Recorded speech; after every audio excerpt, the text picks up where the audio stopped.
Welcome back into the baseline. It is the baseline banter. I am your host, Colton Wilson. Here today, as always, here tonight is Hartford boys basketball coach Chris Smith and general manager from Bound, Wisconsin, Travis Wilson.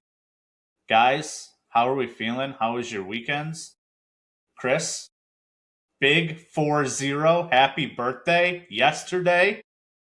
How was it coaching some lower level girls basketball this weekend? Yeah, the weekend itself was a really good weekend. Getting to spend some time with my family and friends, and then just getting to kind of step away from, I guess, my initial coaching job, right? And then because we stayed overnight where my daughter played, and so we got to socialize with some parents from my daughter's team and just hang out. It was really cool. And then today, getting to spend the day helping coach her team. No, it was a really good weekend. It's a long weekend. When I get to be able to lay down in my bed tonight, I think it's going to be a great feeling. Do you guys have any predetermined 2 hour delay tomorrow yet? Or Richmond Center we just heard is a 2 hour delay in the morning. No, I haven't heard anything from there. I don't know that we will hear anything, but Trav, what about you? We'll dive into kind of your yesterday a little bit more, but how was the week previously? Other than trying to drive us and get us in a car accident in Iowa on Tuesday night. Yeah. Well, it's been interesting because I've been gone so much. I think I've had 2 nights in my own bed in the last 8 days or something like that. Yeah, probably should have canceled or postponed our trip down to Iowa on Tuesday night. Was extremely dicey. We made it about halfway to our destination of Ames, which is where the Bound offices are, before we had to pull off, and thankfully found a hotel room at 11:30 at night. But yeah, probably should have postponed that one. But otherwise, it was a good week. We had some great meetings. We're excited about some of the things that we're going to be moving forward with at Bound. And then a great day yesterday as we record this on Sunday night, a great day on Saturday at the Deer District Prep Showcase. I will say I really hope they don't postpone school in Reedsburg because we were supposed to have the last day of finals on Friday, canceled. Monday is now supposed to be the finals day. So they need to get it in and get it done. yeah, it's like crunch time for like the end of the semesters for a lot of schools right now. So I mean, the weather is not helping anybody out by any means. No, it's not. And it's Nightmare Fuel, a segment we'll get into. Teaser, Trav, teaser. It's Nightmare Fuel for a coach right now, too, where practices are being postponed, canceled, not being able to happen. As always, as Trav mentioned, Bound. Bound is our presenting sponsor. Head over to boundwisconsin.com. There you'll find content daily in boys and girls basketball. We have your not player ranking. Sorry, we have your team rankings. We have a media poll. We have a power index. That's something we should talk about a little bit. Maybe next week we put that into the agenda to kind of go over those numbers. Chris, I know we were in the text this weekend just talking about that, and this will lead into a conversation piece today and over the next couple of weeks as well. Scores, schedules, streaming links, stat leaders, all that sweet information you can find at boundwisconsin.com. Today, no interview again, but we're going to hop into some topics that I think we've pushed off now. We're in episode 8, and we've pushed off probably 5 episodes, is the conference realignment discussion that has popped up. And we'll talk about playoffs, some of the WIA releasing that mid-season seeding, the playoff reveal show, the 3-point challenge, some of the mid-season reports that have come there. We got a segment called Nightmare Fuel that we'll hop into. And then just a couple other things, as well as our weekly review and preview for the hoop season ahead in both boys and girls. For me this past weekend, yesterday, we ran our alumni games at Richland Center, which we use it as a fundraiser as well. We do a really good job of that's one of our big fundraisers for the school for our program. And it's always really cool to get guys back, whether it's guys. We've had guys over the last 5 years that have come back that have played in the 80s, all the way up through, obviously, guys that have just graduated. So getting getting that mixture. We have our kids officiate, we have our kids be around that day. So, mixing past with present. In years past, we've also had it on game days. So we get a lot of our alumni in the gym in the morning. They get to stick around. They get to see a game on Saturday. Yesterday, we weren't so fortunate to have that, but we had 22 guys back. We had 3 teams, played 3 games in 3 hours, and I am sore today. I will tell you that much. Chris, you told me not to play, I think. I think that was your Definitely told you that playing was a bad idea.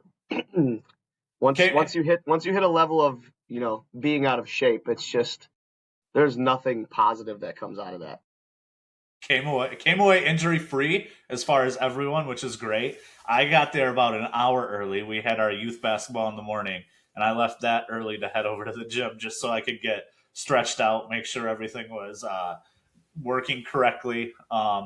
Thank gosh it was, but uh, it is cool for our kids to see, because those younger kids, they're still kind of learning the game at times, and you get older guys that aren't as athletic, aren't can't do the things that the high school kids do, but they play a slower pace. So hopefully kids pick up on some of that. That leads me just into a question, Chris, and with your alumni, because I think they're a big piece of obviously your program, especially at a bigger school, right? You guys have so many that networking opportunity for kids. How do you keep your alumni involved? How do you keep them in touch with your current program? I think some schools do newsletters. People do the alumni games like this. At Hartford, how do you guys do that with your alumni? I mean, as far as like our alumni go, like our former players, they know that if they ever are around the area, I mean, this is year 5 for me, so my immediate alumni, right, is only the last 4 years. But those guys all know that if they're in the area and they're around and they want to come to practice and they want to even join in and do some things, like they just have to let me know. I mean, this last week, even with some of the prep work that we had for our games, I had a couple of guys that were able to step into practice and give us some really good scouting looks and helping us out that way. I mean, it's cool. Like we're getting to the point now where I've been talking to some alumni who came and went before I was there, but also some guys that like had coached under me for a couple of years. And I've been in talks with them and trying to get an alumni night going, where we recognize them during one of our games of the regular season, and then we would have some sort of social somewhere afterwards where everybody gets together and kind of gets to talk about the good old days, quote unquote, right? I know our girls side of the program does this, and it's a really big hit. We actually haven't talked too much about an alumni game. I know that we could easily get that going, and it's something that might be in the mix in the future. But some of it is trying to get some of those former players to head some of that, and be in charge of it. Because during the season, it's just really something that's tough for me as a head coach or anybody on my coaching staff to kind of tackle and take on. But we've had really good support. We have people reaching out to our team all the time and wanting to come in and watch practice or just help out in any way that they can. So that's really fun too to see. Yeah, I spearheaded this alumni game probably 5 or 6 years ago. I think actually like 8 years ago we did, and then obviously the COVID stuff happened, so all of that kind of get together stuff got postponed 2 years or so. But when we started it, back up 5 years ago, our coaching staff had someone that was a 97 graduate, an '09 graduate, and then like a 2000. I don't know what Noah Johnson was, 2015 or 16 graduate. So we built out and Trav, I think you helped with this too. We built out contact information for almost over 250 alumni that we were able to, just shoot emails out to, shoot texts out to, bug them a little bit. So, Colton, I would encourage you to continue to leverage that alumni base beyond just the alumni game, which you guys have done a great job bringing that back. It used to be put on by the student council, and then they dropped the ball, and you picked it up and have ran with it and done a great job with it. And it is a really nice fundraising opportunity for you guys. I know the football program at Richland Center. There's been a few times that Coach Troxel has sent information out and said, "Hey, we need this for our program. We have."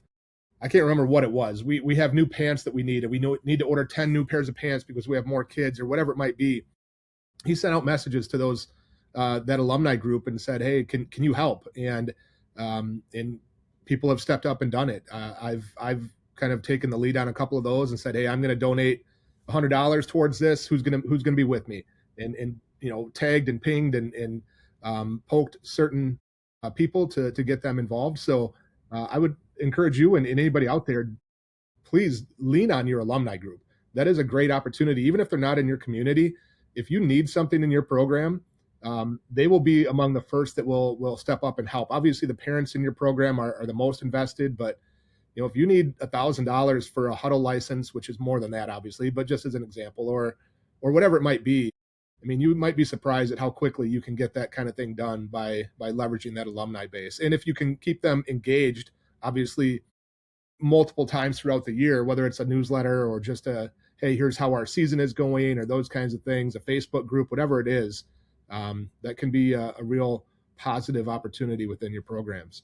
Yeah, and obviously, your team having success can build that momentum too. I was talking to Josh Carter, Trav, a former teammate of yours, at the alumni games this weekend, and he said his dad, Rick, which I think that he lives over somewhere where Josh does, somewhere over towards the Fox Valley area, that I didn't realize Rick was a Kickapoo alum. And I guess that's all they're talking about, since Kickapoo is playing really well. And he's like, him and one of his old teammates that live on the east side of the state, they're driving all the way back down here later in the month for when North Crawford plays at Kickapoo. So they're making a 3.5-hour drive to come and watch that game. So pretty cool.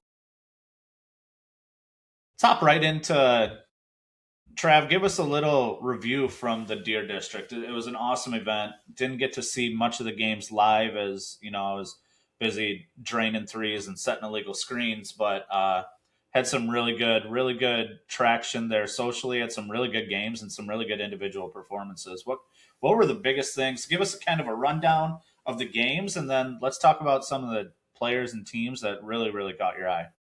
Yeah, we'll start with the first game, Seymour and Prairie School. Seymour's undefeated and stayed undefeated as they really took it to the Prairie School, who was coming off a state tournament appearance last year.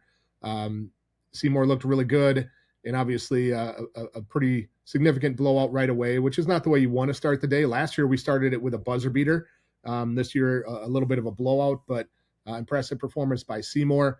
I'll tell you, maybe one of the most impressive performances of the day was delivered in the second game as Racine Lutheran beat a very good West De Pere team by 30.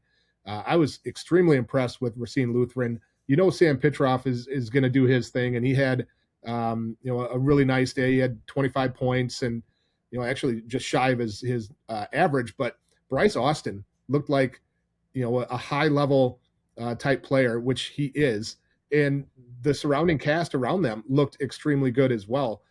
So as I look at Division III, I mean, in my eyes, they took a big step up in kind of that echelon of Division III. And again, West De Pere is, a solid team that's got a lot of experience, have a lot of guys that have played a lot of basketball, guys that were part of a state championship team in football. So that was absolutely one of the more impressive games of the day. We did get a couple close ones then after that, which was good. Mount Horeb and Lodi played a really competitive game. Mount Horeb is, kind of finding their way without Josh Manchester. He's out and, maybe out for still a little bit longer, a couple more weeks potentially, depending on how things go. But they've been finding their way without his ability, and obviously as a 2,000-point scorer, he's carried the load a lot for them offensively. And Alex Chapman did a nice job stepping up and has been doing a nice job stepping up. And Hayden Anderson, an all-state tight end, a big guy on the inside, did a lot of damage inside. In fact, Mount Horeb really owned the interior in that game. Lodi's doesn't have great height and great size inside, so the taller Mount Horeb Vikings were able to do some stuff. Ended up pulling out a 58-54 win. Was competitive down the stretch. Cale Schneider, Theo Trader from Lodi, looked very good, but wasn't a lot outside of them, at least on the offensive side of the ball. Then we had Kaukauna in Oregon, and this was an interesting one. I've seen Kaukauna play twice now, and I saw them in their only loss the previous weekend to Marshfield at the Midwest Players Classic, and saw them in a probably not great performance for them at the Deer District Prep Showcases. It was a 62-60 win over an Oregon team that was under 500, but is improving for sure. They lost Vaughn Carvala to transfer in the offseason. So you lose that kind of guy, and it's taking them a little bit, but they are improving. They beat DeForest a week or so ago, and have played a lot more competitive games here. And again, we're right there with Kaukauna. Kaukauna really leaned on Andrew Jensen in the second half. They couldn't stop him inside. It was Hermsdorf. Bryce Hermsdorf guarded him early, got in a little bit of foul trouble. They took him off him. Hermsdorf looked very good. He had 26 points, but just too much Andrew Jensen inside. And I don't know. Again, I've seen Kaukauna twice, and they haven't looked great either time. So I don't know what that bodes for them come postseason time. Coach Bowers might be asking you just not to come to their games. I think that's might be what it is.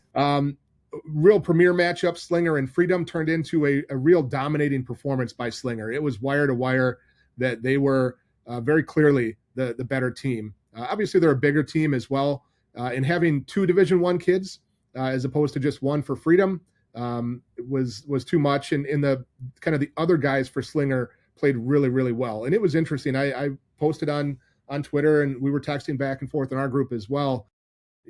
Donovan Davis held to 4 points. He didn't score until there was about 7 minutes left in the game. Slinger did a great job on him. Jack Conan guarded him most of the time. And anytime Davis put the ball on the floor or was any kind of position to threaten the basket, they were running hard double teams at him immediately. And he did a nice job facilitating and getting the ball out and finding teammates. But at some point, I think it wore on him a little bit, and he was looking to pass before he was looking to attack.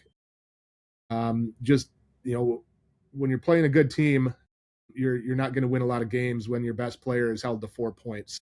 A dominating performance by Slinger. Jack and Joey looked every bit as good as everybody knows they are.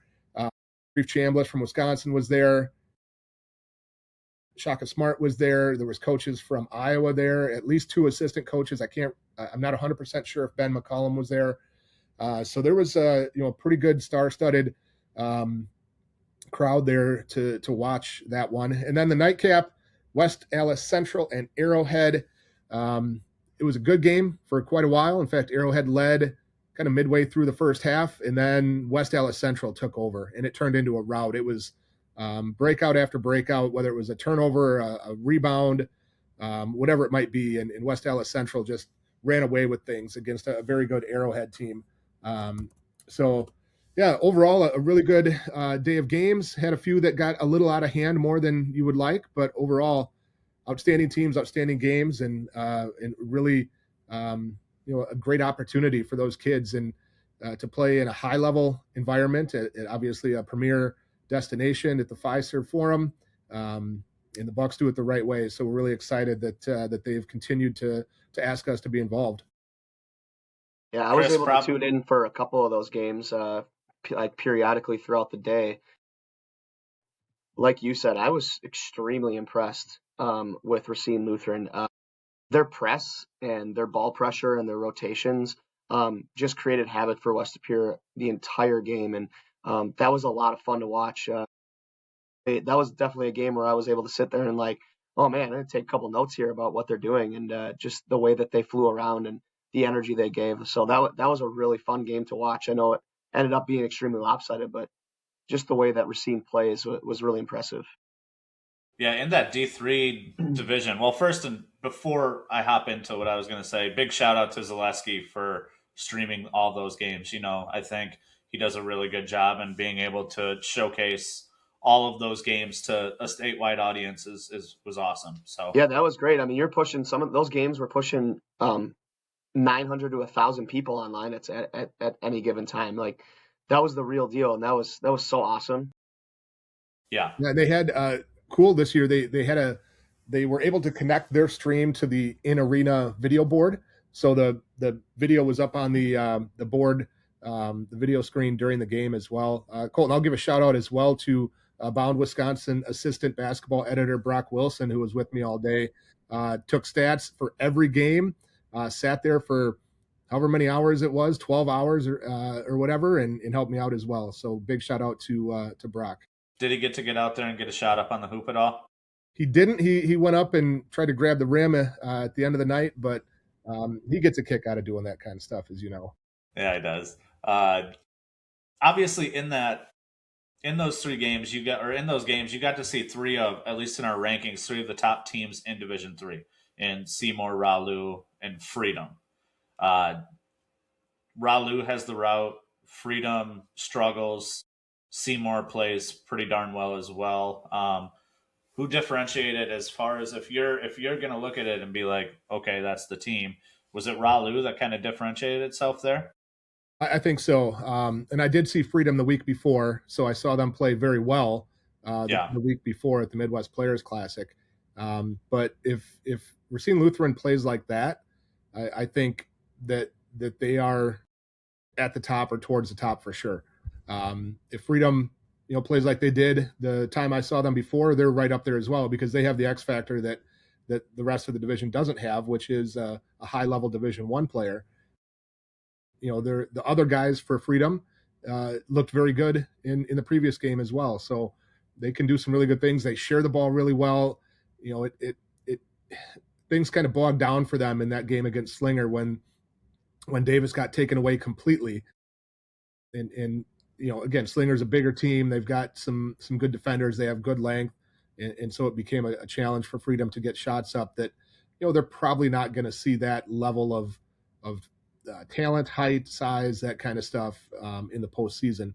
And Seymour looked very good as well. So I think those are absolutely three of the better teams in Division III. If I had to say, based on what I have seen, all three teams playing at their peak, I might give a slight edge to Racine Lutheran, but Freedom and Seymour are right there. Yeah, and I think it speaks volumes too to we've talked about this on previous shows about the schedule, right, and the way teams are scheduling. Obviously Freedom didn't see the outcome that they wanted to see yesterday, but obviously knowing Coach Gibbons as well as I do, having coached with him in the past, he's scheduling teams like Slinger out in the non-con because he wants his teams to be challenged in different ways, right, and in ways that his conference, is not able to give him on a nightly basis. So I mean, obviously a 20-point deficit at the end of the game is not something they want to see, but he's gonna learn from this as a coach, and their kids are gonna learn from that as players. And ultimately, you hope that stuff like that makes them a better team in the end. And if they make some changes and they're able to rebound from that, I was jokingly saying yesterday to one of my colleagues is like, man, I hate to be the next couple teams on Freedom's schedule after that game, because they're going to be more hungry than they've been, Yeah, and it's mostly conference games left for them. They have one game that was postponed from earlier in the year. Otherwise, I think it's all conference games left. They have Lakeside Lutheran left yet. Yeah, they got Lakeside from an early postponement. But they went out and played in a number of events. They played Lake Mills in the Kaukauna tournament. They played Stoughton. They played Brookfield Central. Played a good Prescott team, and obviously Slinger kind of ended things for some of those in-season events. But they absolutely went out and pushed themselves so that they can not only have their eyes on a conference title, but getting to Madison as well. Yeah, if you're not doing anything this Tuesday, Ralu and St. Cat's play round 2 on Tuesday night. We'll preview that a little bit later, but just as a teaser, I mean, those two, I think it was a 2-point game the first game. So, yeah, St. Cat's, another one of those top D3 teams. And again, I will tease that we're very close to putting together and wrapping up the teams and matchups for next year's event already, January 2nd, 2027. I got a text from Michael Belot from the Bucks on my way home Saturday night, saying how great they thought it went and how they want to continue to talk about how we can make it even better. So excited to continue that event and make it bigger and better going forward. Yeah, turnout looked great. Stands looked pretty filled on that one side for the last couple games. So it's nice to see, especially on a cold night like that, getting into a nice warm gym, people getting there. Let's hop into just reviewing the rest of the week. Trav, we've talked quite a bit about the boys' side. Why don't we hop into girls? What happened this past week in girls? We had quite a few uh, milestone hitters, and then just all time just stories to talk about too. Where are we at? Yeah, some milestones in girls basketball, including Addie Ketterhagen from Oosburg going over 2,000 points. It might have been in a game late last week or the previous week. I can't remember exactly which game it was, but she went over 2,000 career points, and we're on the precipice of a couple other players reaching that milestone as well, which would be pretty amazing. I think that would give us 5 girls going over 2,000 points, if I remember correctly. Natalie Cuso already did it. Addie Shepley already did it. And am I missing one other one, or those are the two, I believe. But Kylie Butler from Argyle Pecatonica is only 24 points away from going over 2,000 points. And Samantha Davis from Aquinas is less than 100 points away from going over 2,000 for her career. So we're going to get some pretty high numbers out of this outstanding senior class. Going over 1,000 points this week, though, again, those continue to roll in and pile up. Rita Kepper from Hartford, Zoe Dispinet from St. Thomas More, Josie Brudos from West Salem. I believe her father is Mike Brudos, who played at Westby on the teams in the mid 90s that went to state back-to-back at Westby. Grace Mitchell from Winneconne, Sam Veldkamp from Sheboygan Christian, Finley Morgan from Laconia, Ava Evenhouse from Lakeland, Melia Lemarand from Bayport. We'll talk about her a little bit later as well. Sarah Bolchin from Manitowoc Lincoln, and Rachel Chilicki from Maguanago all went over 1,000 career points. Had some other milestones. That's a big week. That's a big week for milestone hitters. Yeah, no, I mean, if I could say something quick too, with the Rita Kipper thing at Hartford, going over 1,000 points. She has a twin brother, Alex, who plays on my team and is a very good player as well for us. And he on Friday night when we played Nicolay, we actually played a boys-girls doubleheader, right? So the girls actually played before us, and everybody knew how many points Rita needed to have to get to 1,000 that night. They were pretty adamant about her at some, hoping to get it. She needed 30, by the way, and she got it. But the really cool thing to see was Alex kind of just really into the game, and he went, when he went to get changed and get ready for our game.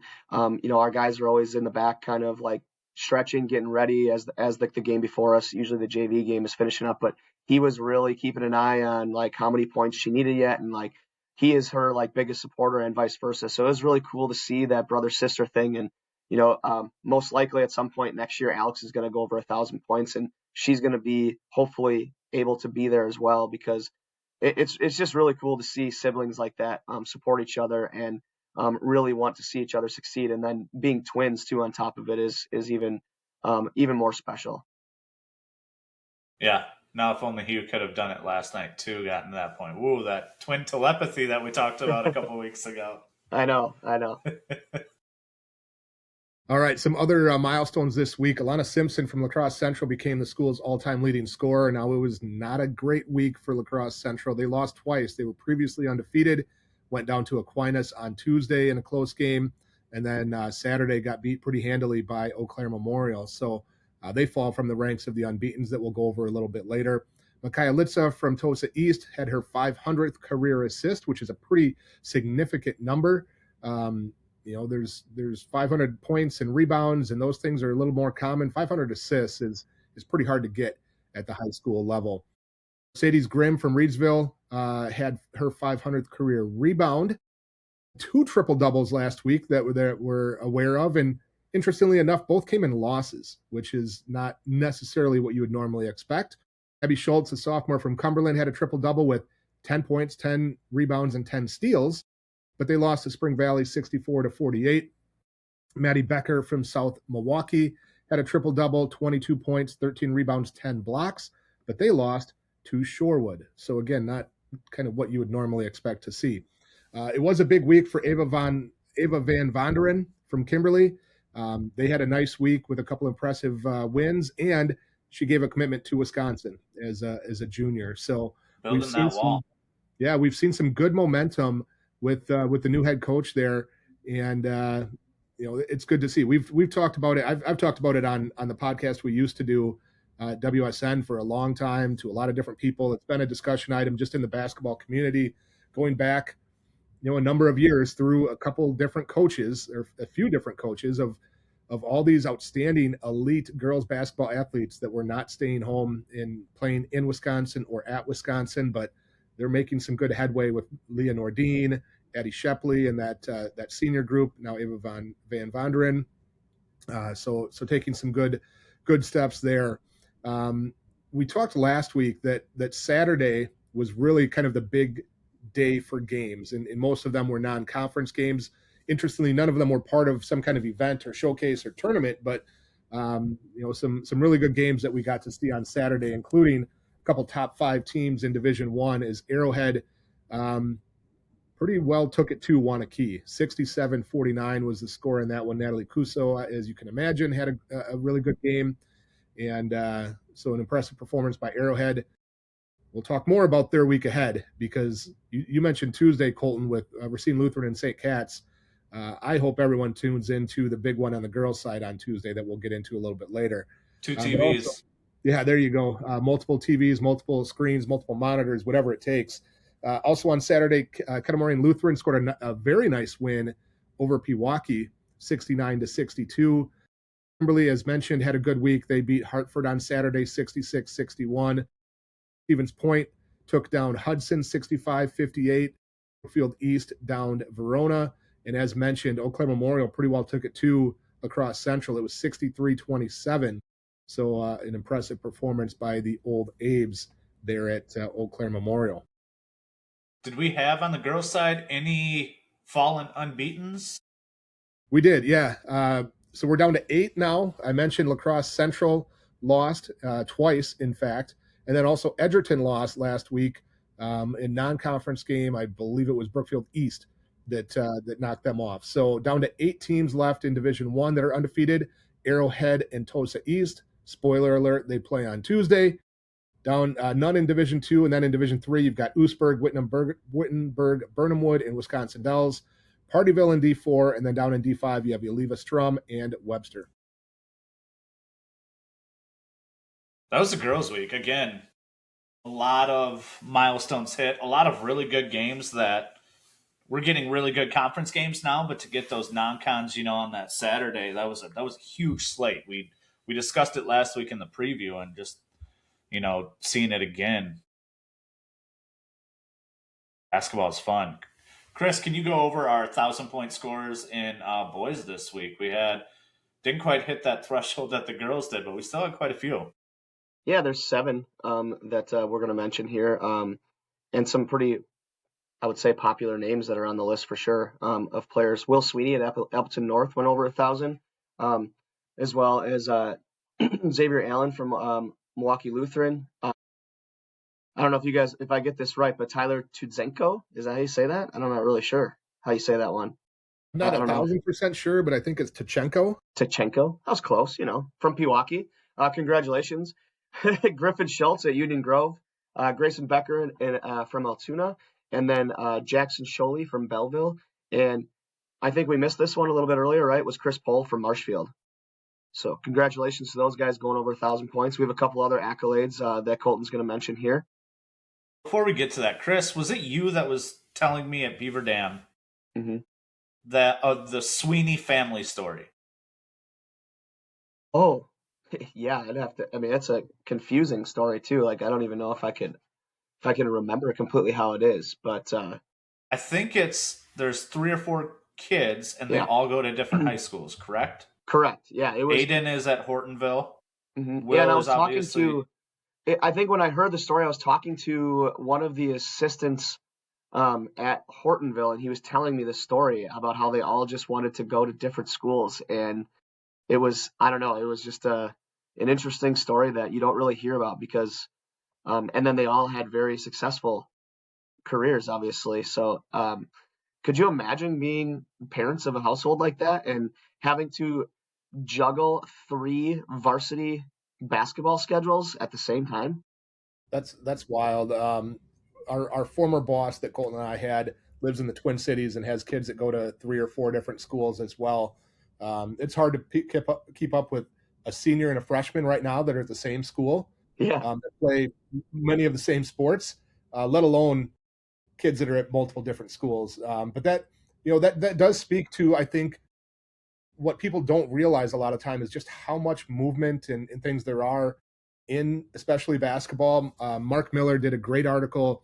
It was an eye opener for a lot of people on Wis Sports a few years ago, detailing just the Fox Valley area transfers, and I think it blew people's minds at just how much movement there is, and they don't realize it, because you're up there. I mean, in Appleton, if you're in Appleton, I mean, you can go to 3 different public schools. You can go to 2 different private schools. You could go to Hortonville, New London, Kimberly, Kaukauna, Neenah, Menasha, if you wanted to, in addition to some of the smaller schools around.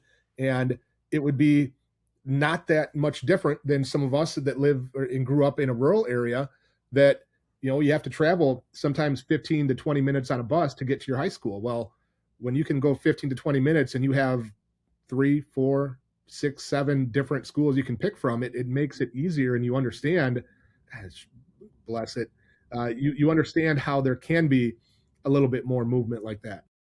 Yeah, I mean, open enrollment has really played a huge role just in the landscape of high school athletics in recent years, right? I mean, it's really starting to ramp up, and obviously it has a lot to do, I'm sure, as well with like club stuff and kids getting to know each other that way, and then wanting to play with some of their newfound friends or kids that they've grown up through some circuits playing together and everything. But there's not as much, I don't know if you want to say, if there's not as much pride in where your roots are, I guess, as there You've used never to been be. to Ithaca. We just got canceled in Ithaca. Great. I will say, there's the thing that I think surprises a lot of people: transfers that get big name attention, right? Whether it's Mhm.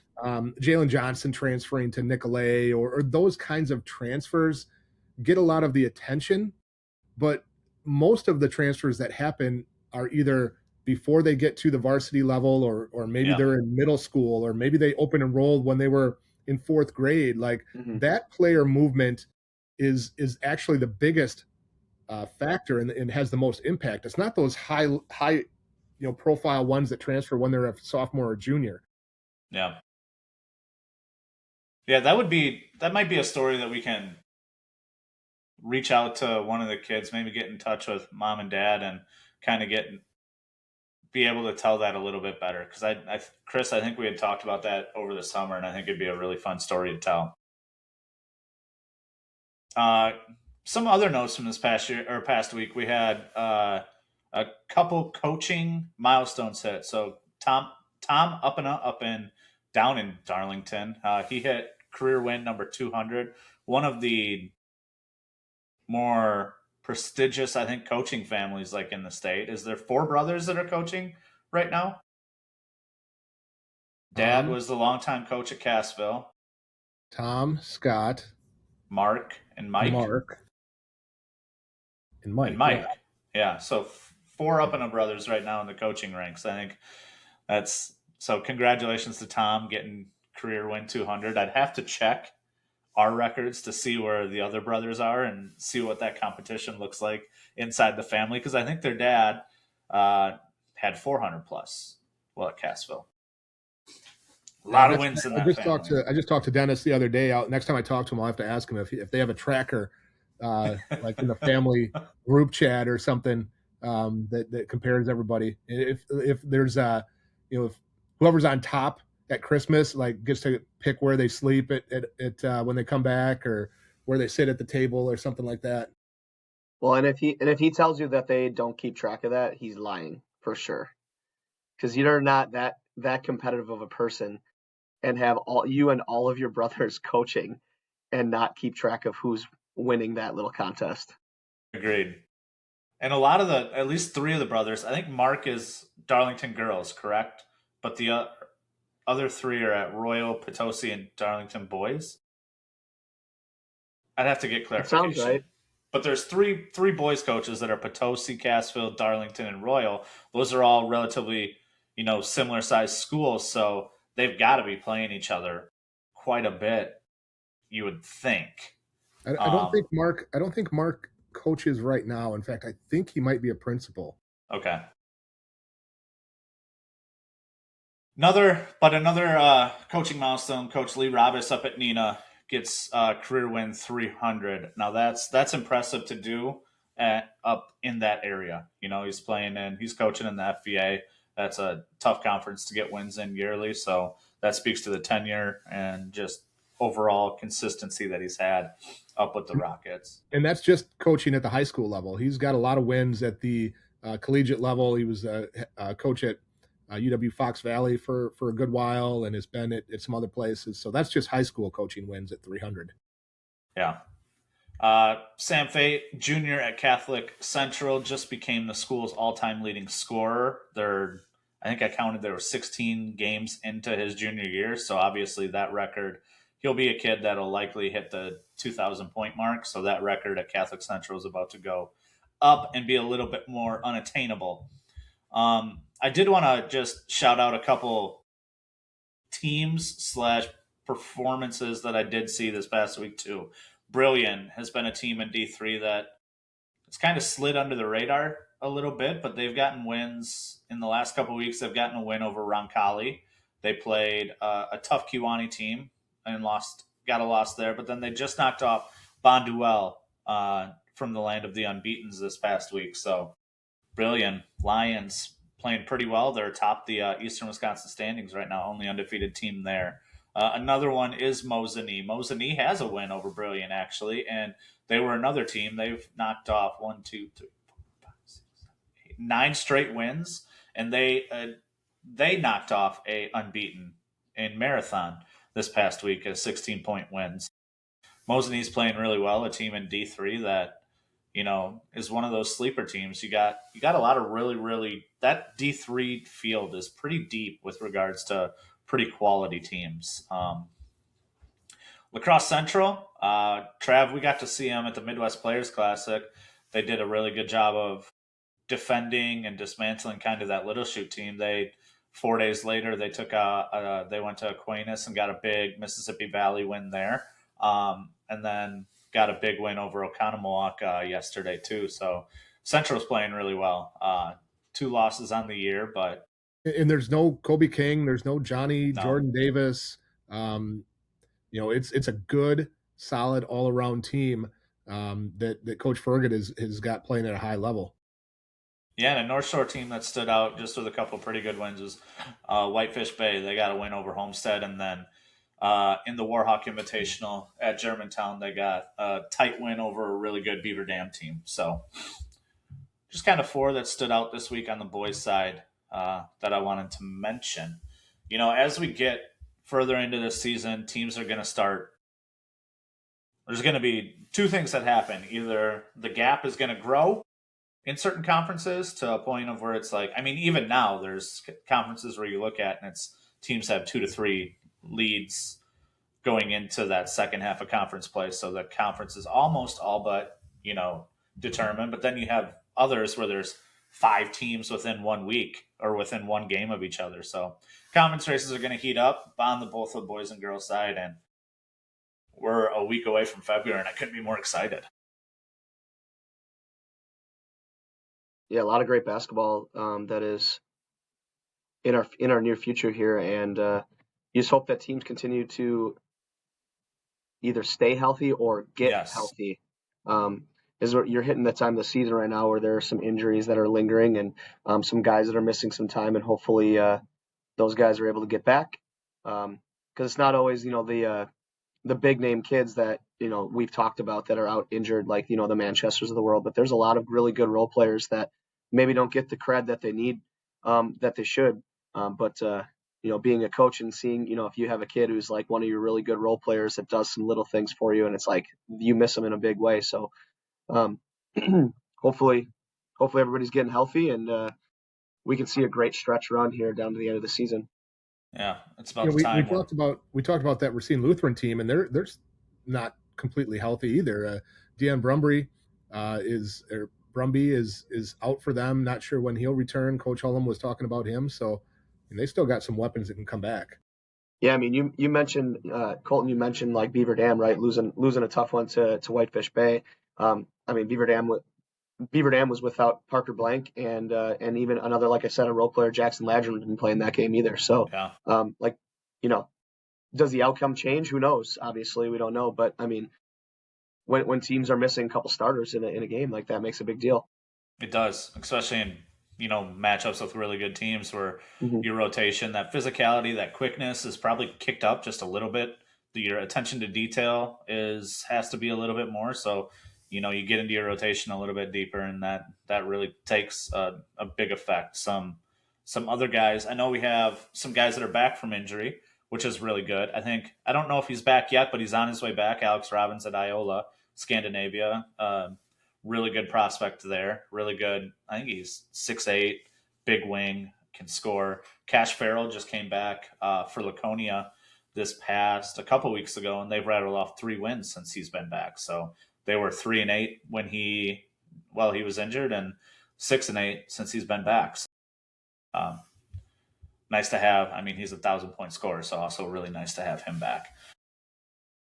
That was our review. Before the stat sheet stuffers, Trav, you talked the remaining unbeatens in girls dropped to 8, and boys were down to 6. We went from 23 3 weeks ago to 16 to 9. Now we're down to 6. There's Wisco in D1, Onalaska in D2, Seymour in D3, Kiwani in D4, and then Kickapoo and Tigerton are the lone ones in D5. So boys have less unbeatens than the girls do a week further, or a week less into the season. And that boys number was higher than the girls number by a lot just a few weeks ago. I think when we started tracking this, the boys were at 23 and the girls were at 16 or 18. Yeah. Let's get into our stat sheet stuffer of the week, presented by No One Yet. You want to hop on? We're doing this weekly segment.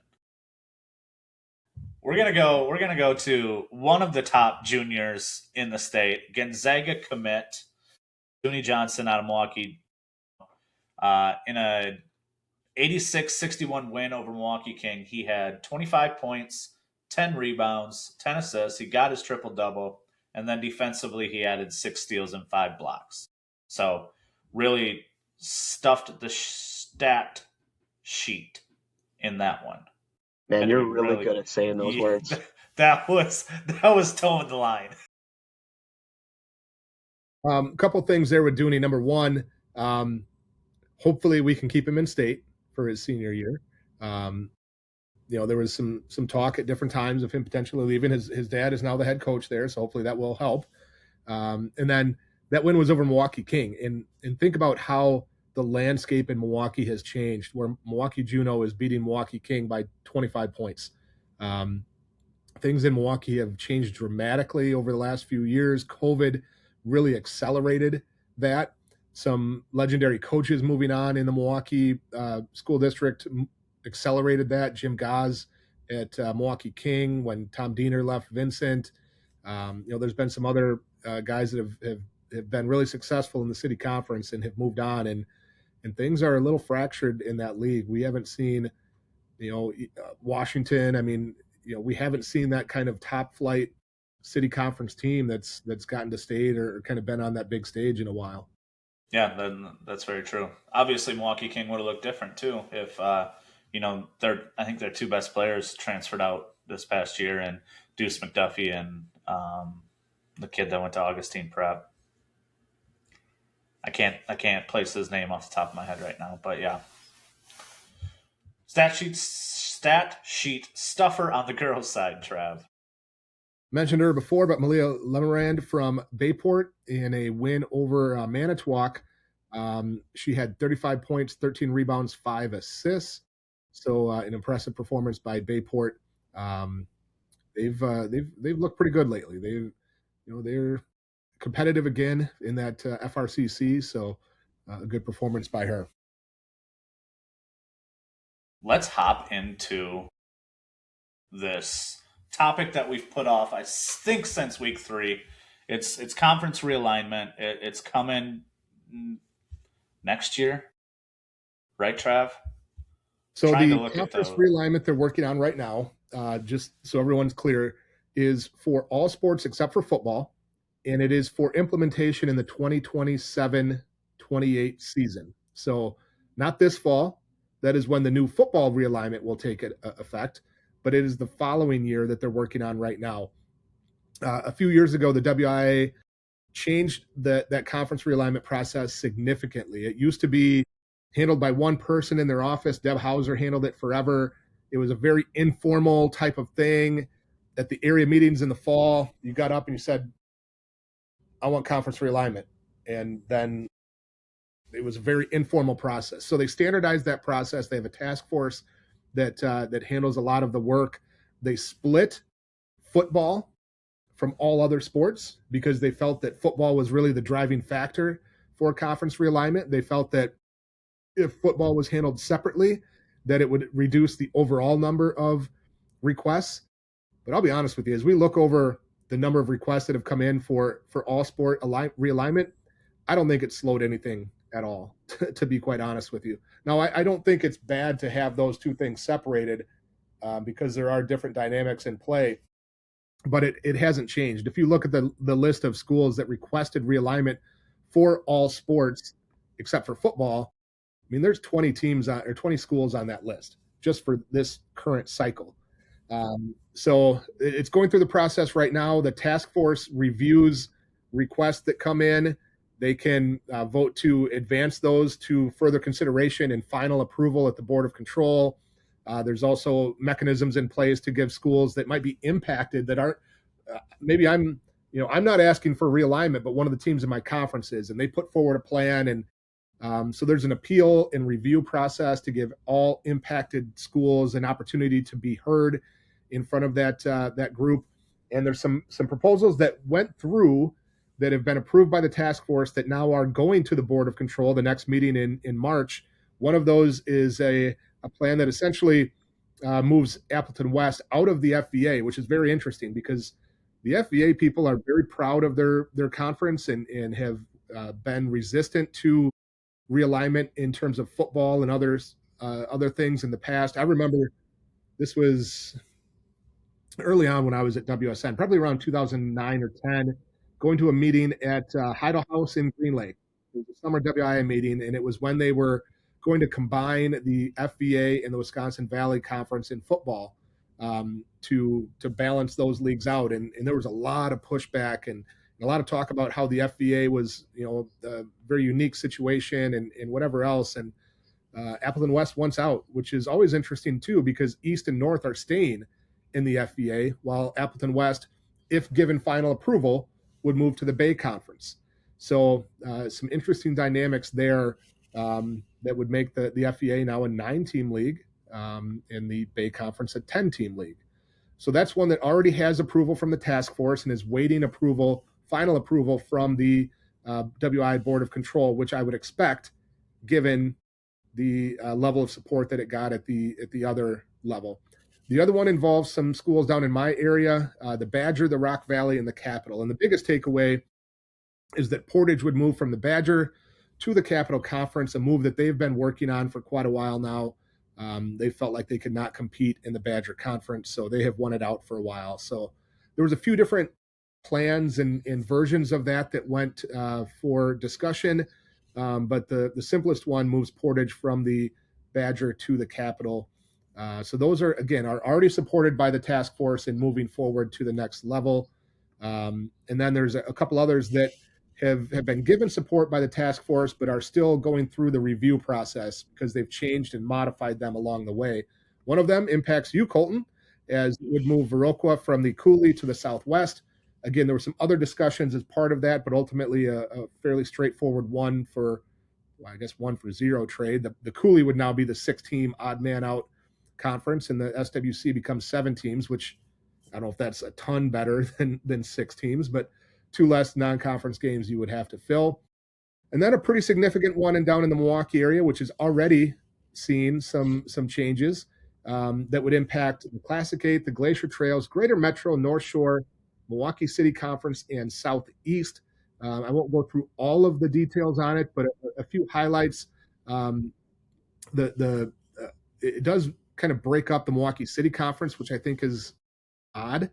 in a lot of ways. Milwaukee Reagan would go to the southeast. There was a plan at one point that had Reagan and King, I believe it was, going to the southeast. That the Carmen South and Southeast would go to the Southeast Conference as well. So those city conference teams would get broken up, which I don't know if that makes a ton of sense if you ask me. It would have Hamilton, Sussex Hamilton, going to the Classic 8, and some other changes overall. So again, those are going through the process. We'll see where they end up, but yeah, some significant changes in some parts of the state. Let's break these down one by one. Let's start with that Appleton West going from FVA to Bay. I always find it interesting when you have, at least they're listed, as the same city teams, and now they're playing in different conferences. Interesting take. Talking to Josh Carter, who is in the Hortonville district up there this weekend, and he was talking a little bit about this and how they, are some of those schools going to be co-oping even before the realignment. So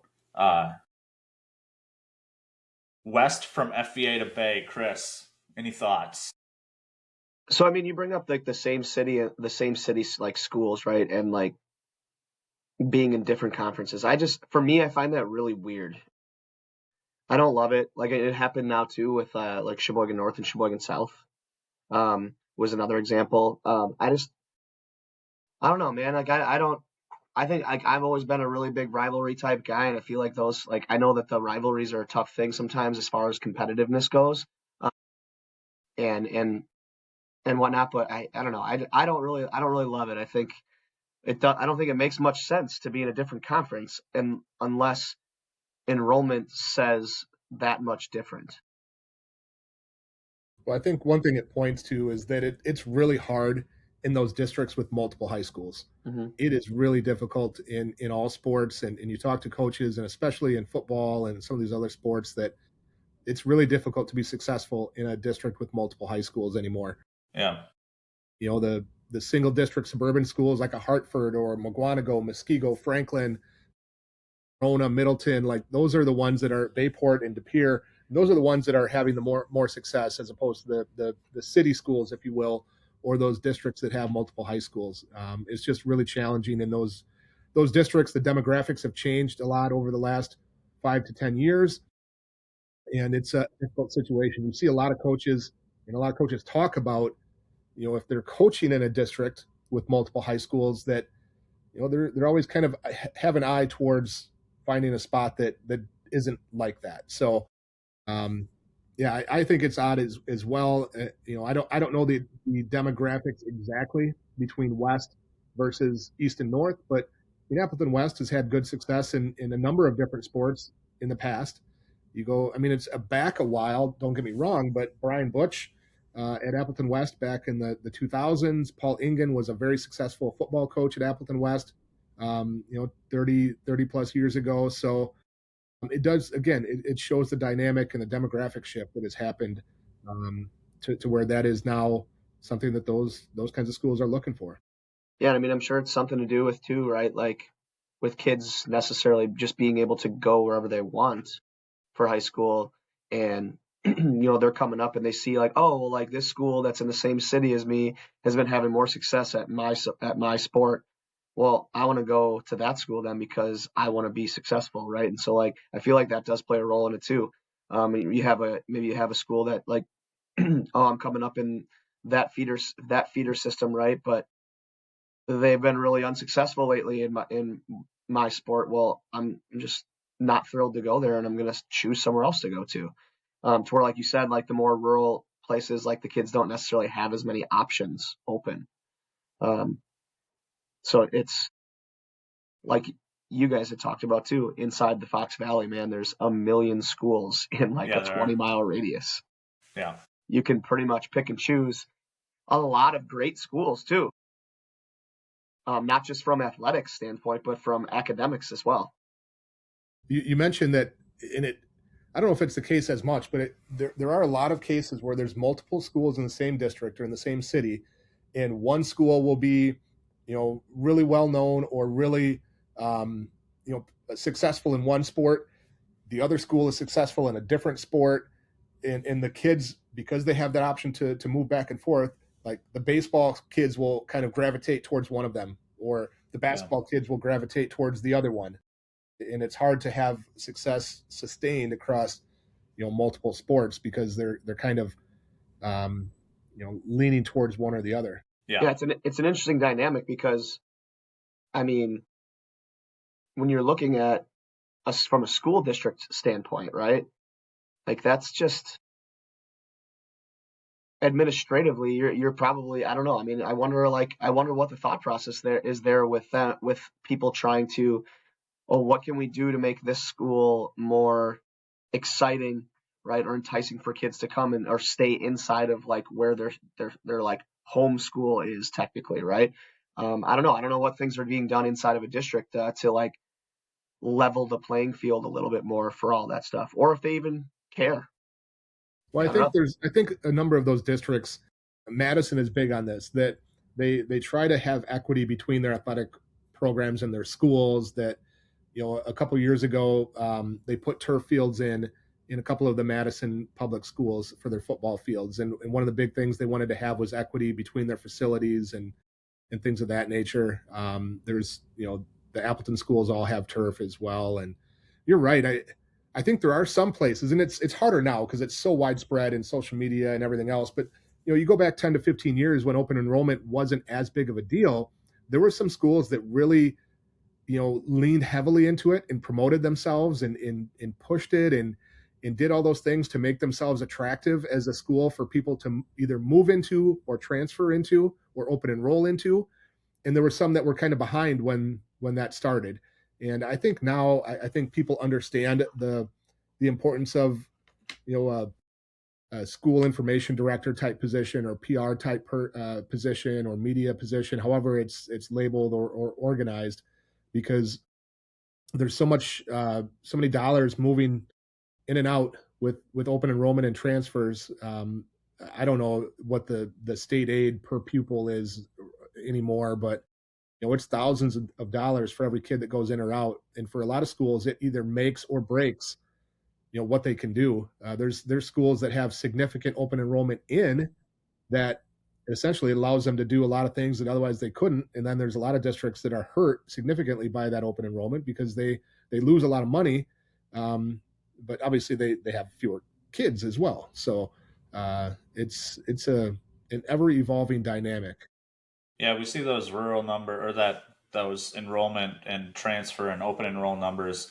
It's pretty prevalent here in just our little district or our little county of Richland County, between Kickapoo, Lafarge, Weston, Ithaca, and Richland Center. So you're talking about pretty small schools that are being impacted one way or the other with Yeah, regards to that. I mean, just right in our area, less than 10 minutes away from where I live. I live 10 minutes from Hartford, but I also live less than 10 minutes from Houstisford. And I mean, Houstisford School District is not far from closing completely. Yeah. And that's a big deal. But then there's a lot of talk now, a lot of chatter about, well, I know that's not a big school, but like, where are those kids going to end up going then once the school district closes, or if it does, right? And because it will mean for some other surrounding smaller school districts around here, like even adding 50 kids is a lot of kids that they get to add to their school. Yeah. What's up to that? Just the next one, you got Portage hopping from Badger to Capital. One of the smaller schools in the Badger, it goes over to the Capital, and it's instantly the largest school in terms of enrollment. Obviously, I think that when we talk about realignment, when you talk about teams wanting to change conferences, there is that conversation of the smallest school in a conference wants out, but the bigger schools, don't, because they're the bigger ones. So, Portage is going into a conference where and obviously the Capital is separated into that large and small divisions. I don't know how that will get separated here. It doesn't really show that. But right now in the large division in the Capital, there's, Poinet, who has 289 kids in it. compared to a Portage that has 627. So does that shift that dynamic at all? It absolutely will. Absolutely does. Portage is, again, has won it out of the Badger for a while now. Their enrollment has decreased, and they are, lower than all the other Badger schools except for Edgewood. I think they could have been competitive. The thing I always say about conference realignment, having followed this closely for 18 years, Yeah. is that conference realignment does not solve internal problems. Whether it's your football program or your basketball program or any program in your school or just your general athletics program, going to a new conference does not change the internal problems that you have. And for many places, the problems that they have that have kept them from being competitive are internal. Not having good structures in place, having frequent coaching changes, and not able to retain coaches. Those are things that conference realignment does not fix. Community investment, whatever else. So it's not a panacea that's gonna magically change you from anything. And in the case of Portage, they're now going to not only a smaller conference, but when it comes to postseason play, when they do have some good teams that will come in, now they're playing D in basketball, for instance, they're playing D3, maybe D4 teams as opposed to Division II teams like they would in the Badger. And they compete in, as of right now anyway, Division II. So how is that going to work? If they do get a good group that comes through and they've been beating up on smaller teams, that's not necessarily a recipe for success come playoff time. It's something that a lot of places have gone through. Here in Reedsburg, we moved from the South Central, which was Portage and Baraboo and the Dells and Mauston, to the Badger Conference in the early 2000s. The football team lost 30-some games in a row at one point. And within that same decade, ended up winning a state title and going to state 2 years in a row. And it would not have happened if they would have stayed in a smaller conference. At some point, you have to play like-size competition and all that good stuff. So not just for Portage in this situation, but just in general, again, going to a smaller conference doesn't fix everything for you.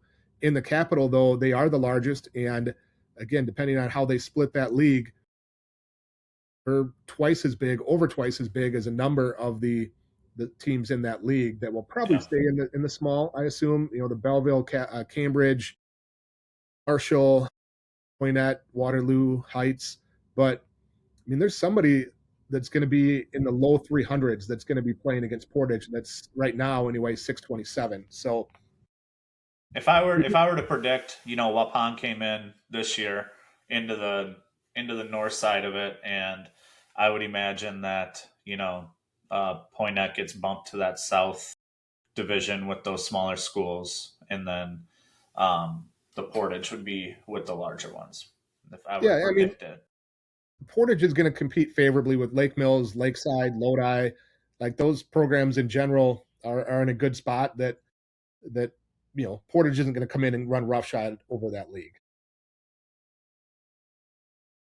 Next one is Verokowitz from the Cooley to the southwest. This has been talked about for some sort of realignment with regards to this area for a while. I've heard different, larger, Trav, I think we talked about this when we were in Ames or on our way or in the car or something, the larger possible proposal that might come down the hatch for later years. But I mean, it's a like-sized school, makes sense. I don't have a huge amount of conversation to have around it other than the frustration that they dropped us from their non-con because of this potential move. So for the next 2 years, now we have to go find another team that is with probably going to be an hour and a half, 2 hours away. Play Reedsburg. That's on the short list of teams that we should be playing every year, in my opinion.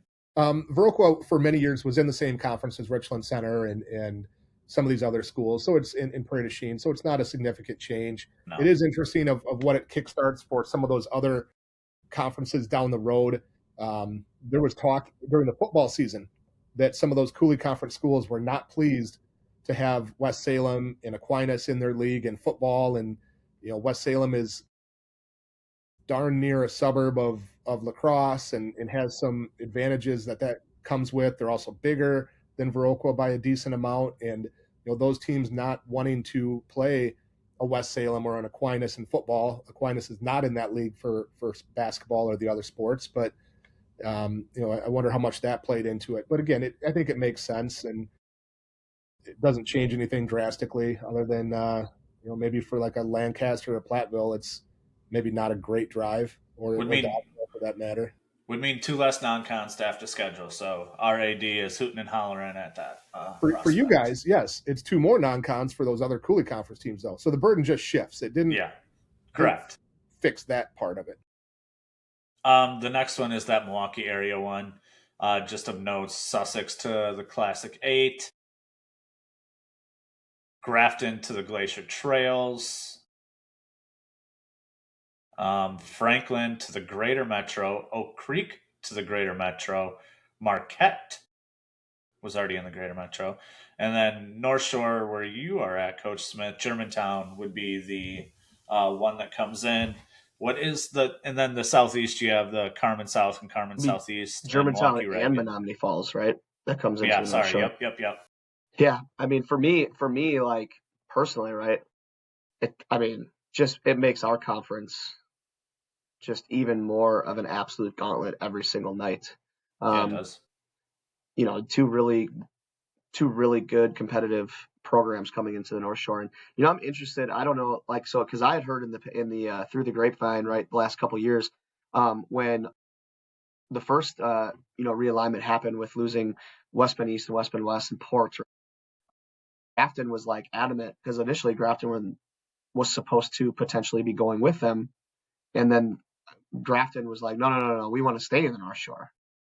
And now all of a sudden it seems like they're very like, yeah, we want to get out of here and we want to go with those guys. It's like, well, why didn't it just happen right away? What was the change of heart? Like, why did this all occur? I'm not really sure, but yeah, I don't know. Like, the North Shore is already, I mean, I'm biased obviously, but it really is it's a premier league, and there's a lot of good teams every single year that are always ranked in the top 10 in Division 1 and Division 2. And now we bring a couple more teams that are on the up and up, too. I don't know, it'll be interesting. Yeah. That's for sure. If we're looking at it strictly from like that basketball standpoint, yeah. Yeah, I mean, and I'm not looking at it from any other standpoint, obviously. Ditto right now. It does further consolidate top teams within the Classic 8, the Greater Metro, and the North Shore, right? Because the Southeast is weakened considerably with Franklin and Oak Creek moving out. But at the same time, those teams needed to move out. Like, they were having trouble getting lower level games across many of their sports because the Racine and Kenosha schools just are not supporting, do not have the numbers, and Oak Creek and Franklin were dominating in a lot of sports. So understand them wanting to get out. The logical spot for them to go is either Greater Metro or the Classic 8. It does. I mean, we're getting close to kind of super conferences, right? Of all the best conferences, or all the best teams, at least in the Milwaukee area, kind of being in just a couple of leagues. And again, those 3 really consolidate that big school power in Southeast Wisconsin across those 3 conferences. Mm-hmm. Yeah.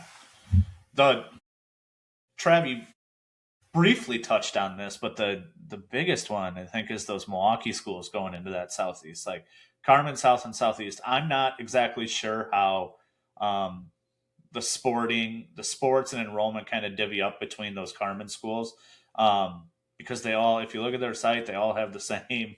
I don't know if they have the same address, but they all have the same like logo and everything.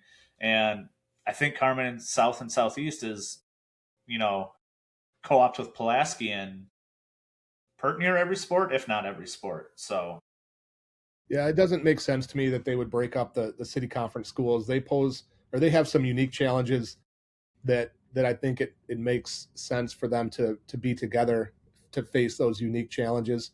Yeah, I know that leaves the Southeast in a tough spot where I don't know you can really have the 4 Kenosha schools, or excuse me, the 3 Kenosha schools and the 3 Racine schools, and just let them sit on an island. But I think there was some other creative things that could have been done to potentially alleviate that, because I don't know.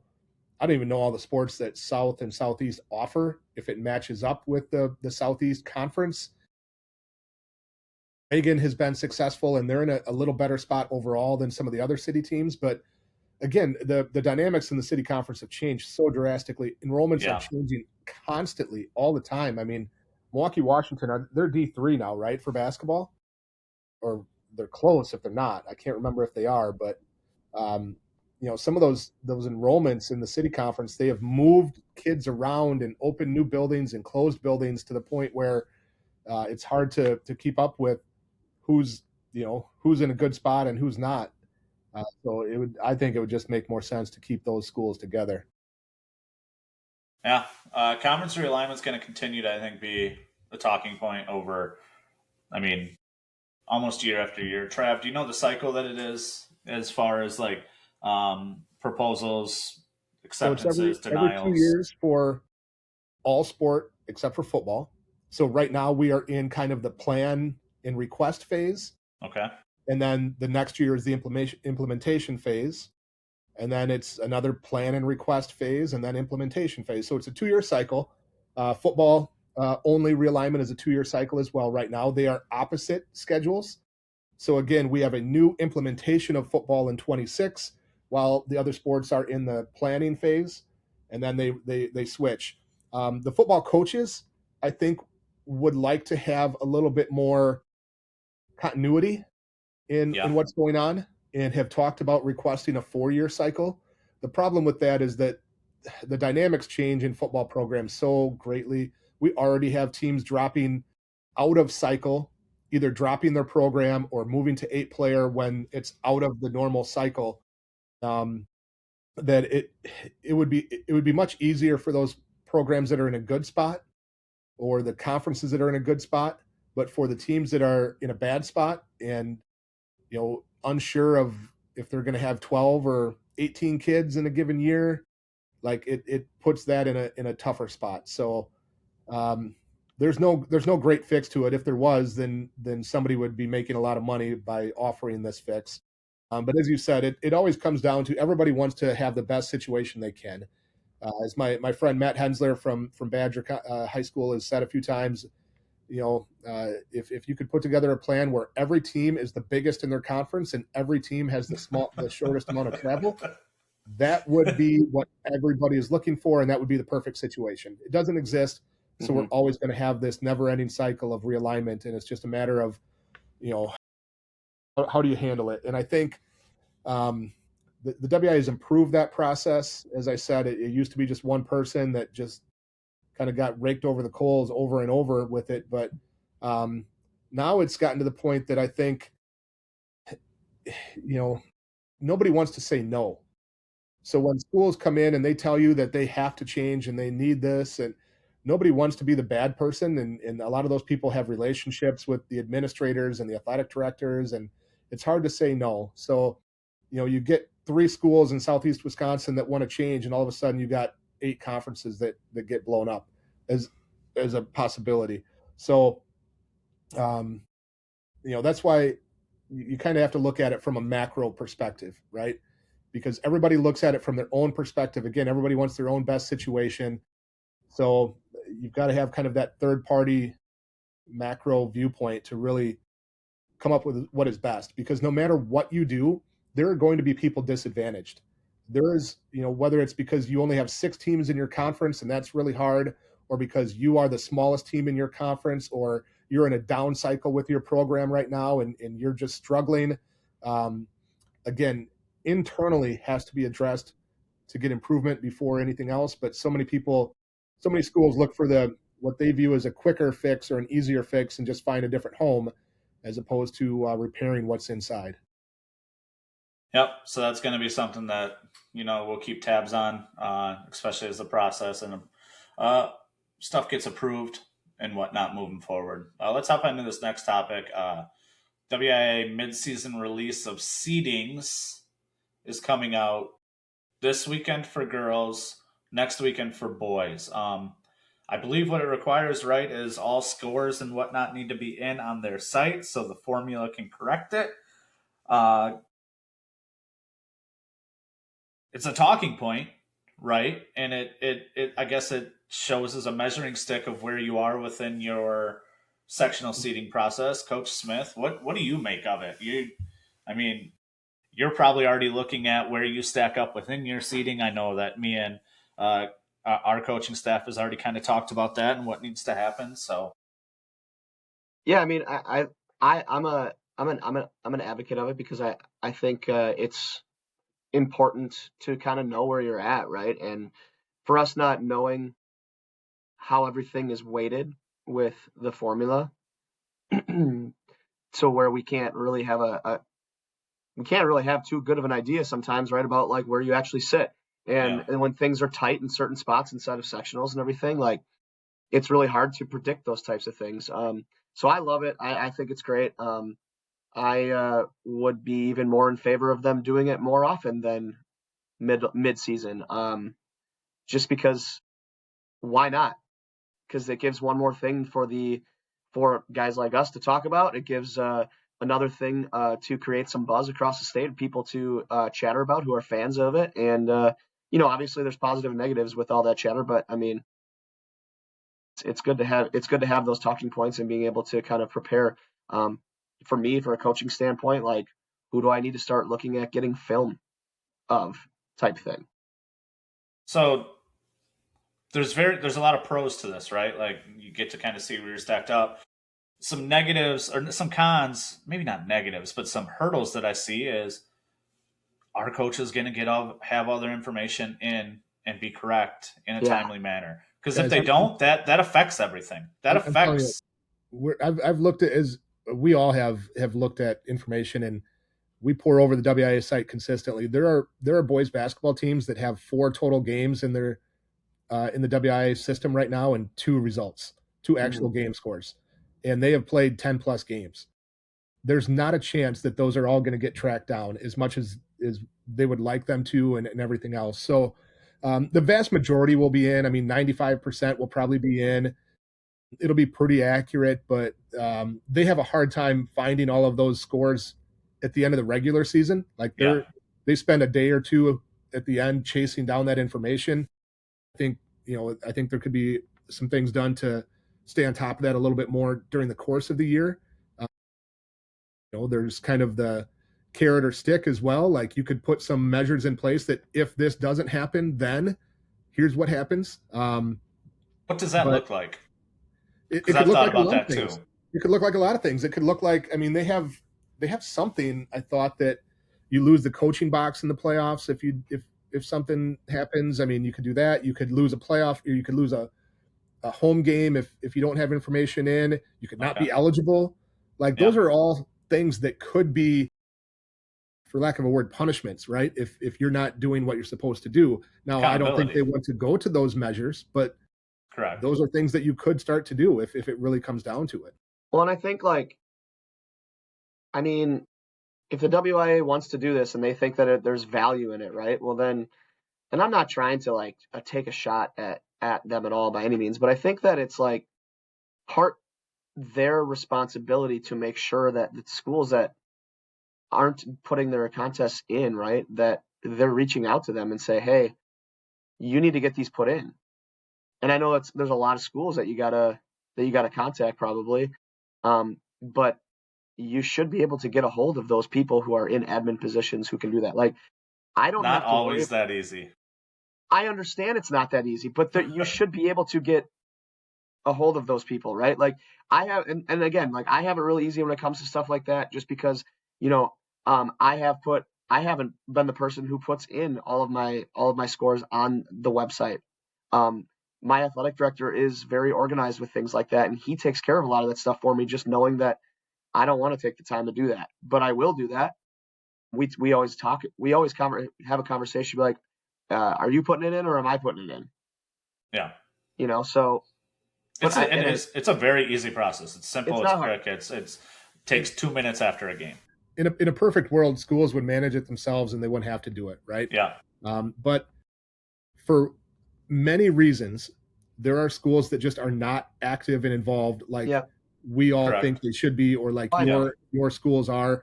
I mean, just think about this. There's 517 high schools in the WIAA, or maybe 519. I can't remember what the exact number is. Only like 400 of them even go to the annual meeting where they vote on everything. So that means 25% of the schools aren't even going to the annual meeting. They have talked about some not some punishment, but some things around that. Like if you're not active and involved, if you don't go to the annual meeting, if you don't go to the area meeting, if you're not, updating your coaches in the system, like what does that mean? Does it mean probation? Does it mean whatever? Those are all things that, again, in some places it is very hard to find information or even to get a hold of the proper people to figure that out. Not that they should have to, but it goes both ways. It should be easier, but I think they also could do more to make sure. We do it. Yep. We have, again, those schools that only have 4 games in the system, like we don't have 4 games on Bound. I was gonna make the sarcastic comment before. It was like, if only there were online platforms that had these results that they could partner with. I'm not even an employee of Bound or anywhere, but it's like why are we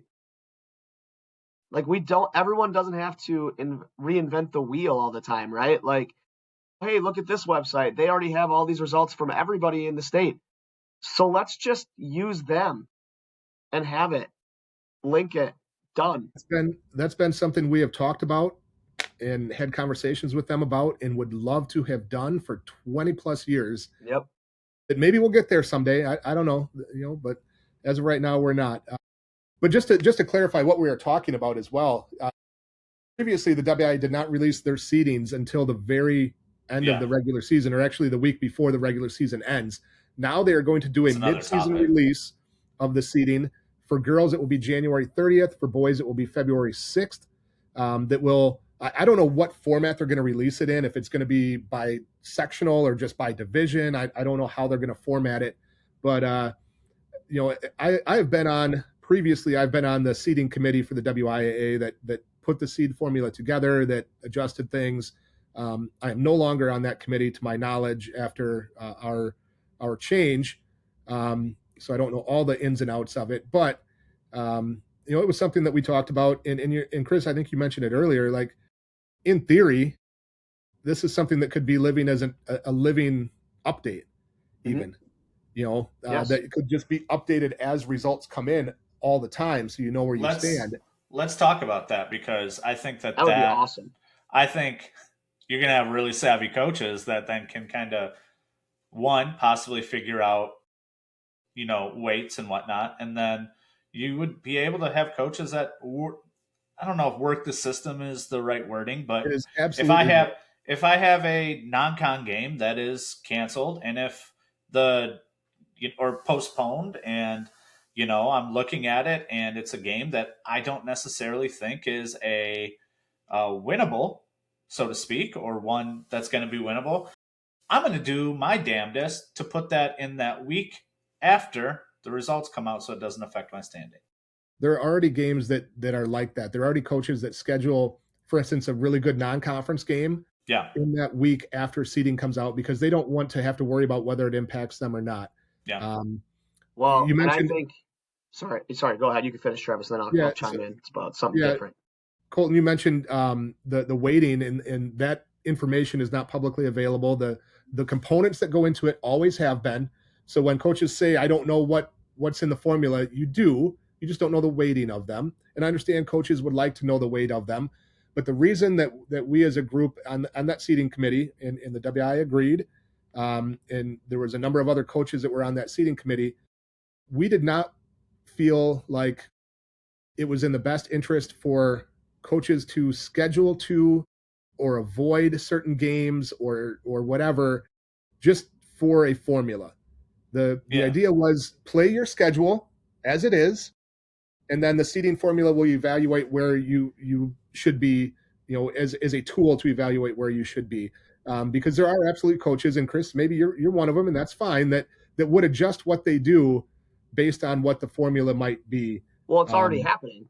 It's already happening anyways, because I see one really big flaw in the whole thing is that your division doesn't matter.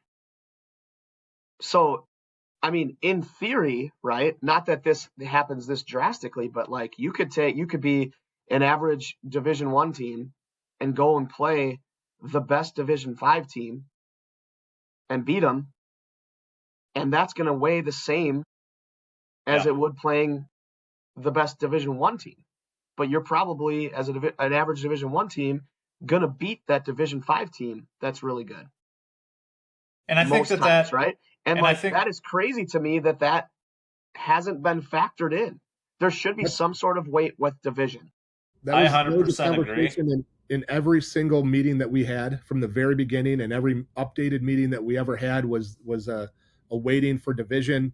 The idea against it was that we felt that it could result in teams avoiding games or avoiding playing down, perhaps against good teams that would be a good matchup, right? If I'm a good Division 4 team and I want to challenge myself and I want to go play Hartford, or I want to go play a good Division 2 team, but they then won't play me. it should help them then. Like that's what I'm saying. Like there should be more weight that if a Division 4 team wants to go play a Division 2 team and then they beat them, like there should be something in that formula that says, hey, like this matters a little bit more. Yeah. Because it should. For the Great. D4 team, they want to do that. The Right. idea would be that the D2 team or the D1 team would not want to do that because their ability to get points or value Yep. or weighting And or I get whatever. it. I get it. There's no perfect way, right, to do it. But like, I mean, you can really play that system. Yeah. And I think Especially it's even- teams that have double-digit non-conference games. Like we have 12 non-conference games we have to schedule every year. So I could just like, I'd be like, oh man, this Division 4 team's going to win 23 games this year. I'm going to schedule them and be their only loss. And it's going to help me. And it does take two to tango, right? Like that's something people have said. I've seen Division 1 coaches say, well, I'm just going to go play only D5 teams. Well, good luck getting those D5 teams to play you. Yeah. Right. Yep. So it's not like the school that I'm thinking of, their coach is going to be able to get those teams on their schedule, but it does take two to tango at some point. But there's some tinkering that goes on there, though, like from Division 3 to like Division 5, right? Like, and Division 1 down to Division 3. I mean, they're definitely like some people are just like in dire need of games sometimes too, and especially. And it works out in bigger schools' favors too sometimes, right? Because if you're a really good, let's say, Division 3 team, the other Division 3 teams and 4 teams aren't wanting to play you because they don't want to get smacked. So then they have to go up a couple divisions when they're really good to play some high-level competition, right? So like that, I think it does play into the favor of the higher enrollment schools there. I do think that there's also just,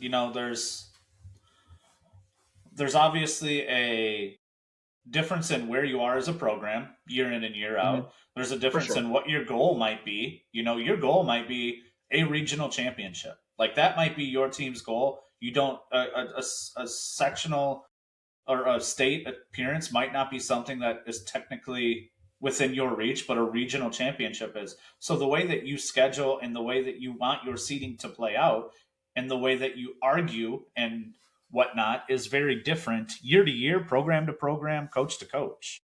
And as we've talked about before with scheduling, with some of these teams that are really going out and challenging themselves, different people look at their schedule differently as well. Yeah. And different coaches have different involvement in their schedule. Some places the athletic director really dictates and coaches don't have a lot of say. And there's some places where they don't really care about whether they go out and challenge themselves a lot. They're looking for close geographic competition. And if it's, a little bit weaker, so be it. We can go play somebody 30, 40 miles away as opposed to traveling farther and pushing ourselves. And that's okay. So all those things come into play. It's fun to talk about it and argue about it. Everybody's got different opinions, and that's, everybody has opinions that are valid and correct. And ultimately, no matter what would happen, as we know, somebody would be upset about something. So yeah. Yep. Agreed. So the release of the seedings, they come out on January 30th for the girls, February 4th for the boys. It's going to give us talking points. February 6th, sorry. And it's going to give us talking points the next two weeks. So stick around the next couple weeks. Next week we'll talk about the girls, and the following week we will talk about the boys. Playoff reveal show, Trav. You had that sitting in the notes. Yeah, that will come back again this year. If the changes in the state tournament expansion, which we haven't even touched on, that's down the road. Off-season topic. Yeah. If that happens, then the playoff reveal show probably goes away. But it is happening again this year. I don't know the exact date of it. Well, I guess it would be whatever that final Saturday or Sunday of the regular season is, or leading up to that regular season. I was contacted by the group that produces that to be involved. So we'll see on the boys' side. I deferred, of course, to Mark Miller and said that needs to be your first call. And if you want a second, I'll happily come on as well. So we'll see where that goes. But that's interesting. There's people that like it, having a little bit of build up and talk about it. And teams have done kind of watch parties to see where they're at. Yeah. And there's some people that like it. There's some people that wish it would just go away and that they could get the brackets as soon as possible and get to work. So, last year they did. Well, yeah, that's a different story of how many times that the brackets have accidentally been released. But I think it's overall a net positive. I think it generates some discussion, interest in high school basketball, and I don't think that's ever a bad thing. No, agreed. Yeah, it's a whole other topic at hand, but I mean, I would be all for going back to seating meetings and not doing electronic seating at all. But let's save that for the off season too. And then the other playoff related item that we had is the 3-point challenge is back this year. Something that the WI started over 10 years ago. Deb Hauser at the time approached me to help kickstart that and be involved in it. We were kind of helped shepherd that for a number of years. Are not this year, which is okay. But the midseason report came out or is coming out. There was a submission deadline, 80 attempts to get on that midseason list. The 3-point challenge would go away if they expanded the state tournament. That's what it is. If that would go away. So that's back this year, and coaches have to submit it on their own now. Yeah, it's like the midseason deadline for entering 3-point stats. You have to fill out a form or whatever. It's actually tomorrow for girls. And then it's next Monday for February 2nd for boys. Chris, have you seen that form? I haven't seen it. Is it simply player name, player school? Yeah, I'm actually looking at it right now. You just click on it's actually really easy to fill out. Like you just click on a tab like boys or girls, and then you put in the player name, what grade they are, and then the individual that's submitting the nomination. So it'd be like me putting my first and last name there and then what my title is. And there's a thing for statistics. So seems pretty simple. Do you have to verify under threat of perjury that the information you're entering is accurate? Yeah, I guess, and you have to put in your email address too. So it has to be like a real email address. Yeah. Well, it's behind the coach login portal. Mm-hmm. Yeah. So it's not publicly available. Right. You have to be logged in. Yeah. So that's some WIA, that's some playoff, that's some just interesting stuff here mid-season that we're getting with regards to boys and girls hoops. Trav, next topic before we head into our preview. We're running a little long, but let's get into it because I did like this one. I'm glad you liked it. I was just thinking about this at the Deer District. I saw a kid that had his shorts on backwards during a game. And it was hard to tell. A lot of the shorts, you can't tell a ton, but a lot of times you can tell by the manufacturer's mark, right? If the swoosh is on the back or the Under Armour logo is on the back, that's a pretty dead giveaway. Otherwise, they look, same front to back. And got me thinking about nightmare fuel. And as a player, that was one of my nightmare fuel situations, was having my shorts on backwards. And I had teammates that put their shorts on backwards for a game and ended up having to change at halftime or whatever. One of my big things as well was obviously forgetting something. I forgot my warm-up top when we played at Cuba City my senior year, which was the year they won state. Really good program. They had a great student section, always packed. So during warm-ups, I'm the only one out there without my warm-up top on. And as you can imagine, the student section let me have it, and was kind of the target of things. So it got me thinking about nightmare fuel, and what nightmare fuel might be for you guys as a coach. And we're not talking about your star player getting hurt or losing a championship game. A little more lighthearted than that. So what's your nightmare fuel as a coach? Coach, I'll let you go first. I got plenty of them. I mean, I can give an example of something that happened this year already. That I had one of my players when we were playing in Kettle Moraine over Christmas break. One of my starters forgot his shoes, and he forgot them in our gym right after our shoot around before we left for the game.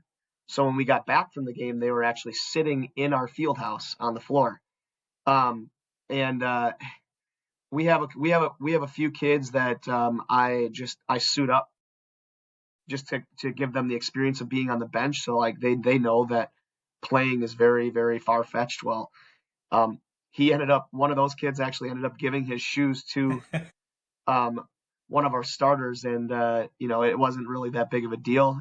But I mean, yeah, that's when I heard it, I was like, I mean, I guess you're wearing street shoes. I don't care. You're playing though, type thing.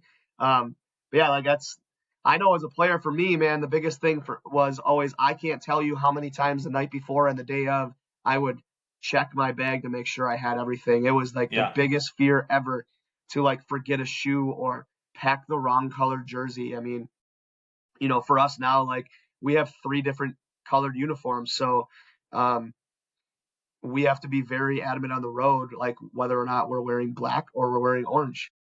And I always tell the kids, just bring them both anyways.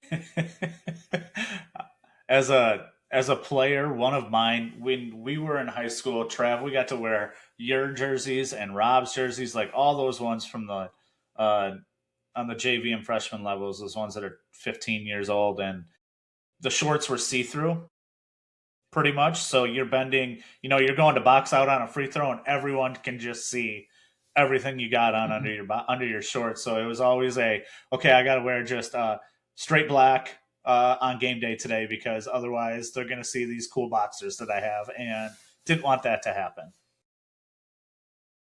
As a coach, I'm just opening myself up to the public here. One of my biggest phobias is just like peeing in khakis, or not peeing in them, but peeing with them, right? And then putting them back on. So game days, I pee after I shower, and then I don't go again until I'm back home.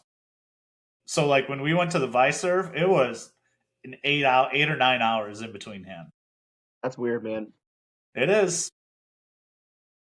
When I was, I don't want to walk out onto the bench and just be like, oh shoot. I mean, it'll dry within a couple minutes. I mean, how bad of a dribbler can you be? I guess I don't know. We're getting older, Chris. We're getting older. I know. So Colton, have you stopped wearing khakis, or are you back to wearing khakis sometimes? No, I have gray, khakis, and black. That's a 3-pant rotation. So if you're so worried about it, why don't you just wear black?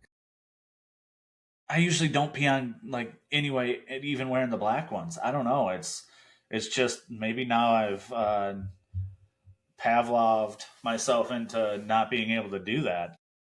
I have another really good example that I just thought of right now. It's a huge thing of mine. The book before the game, making sure that the book is filled out properly before it's handed to the table.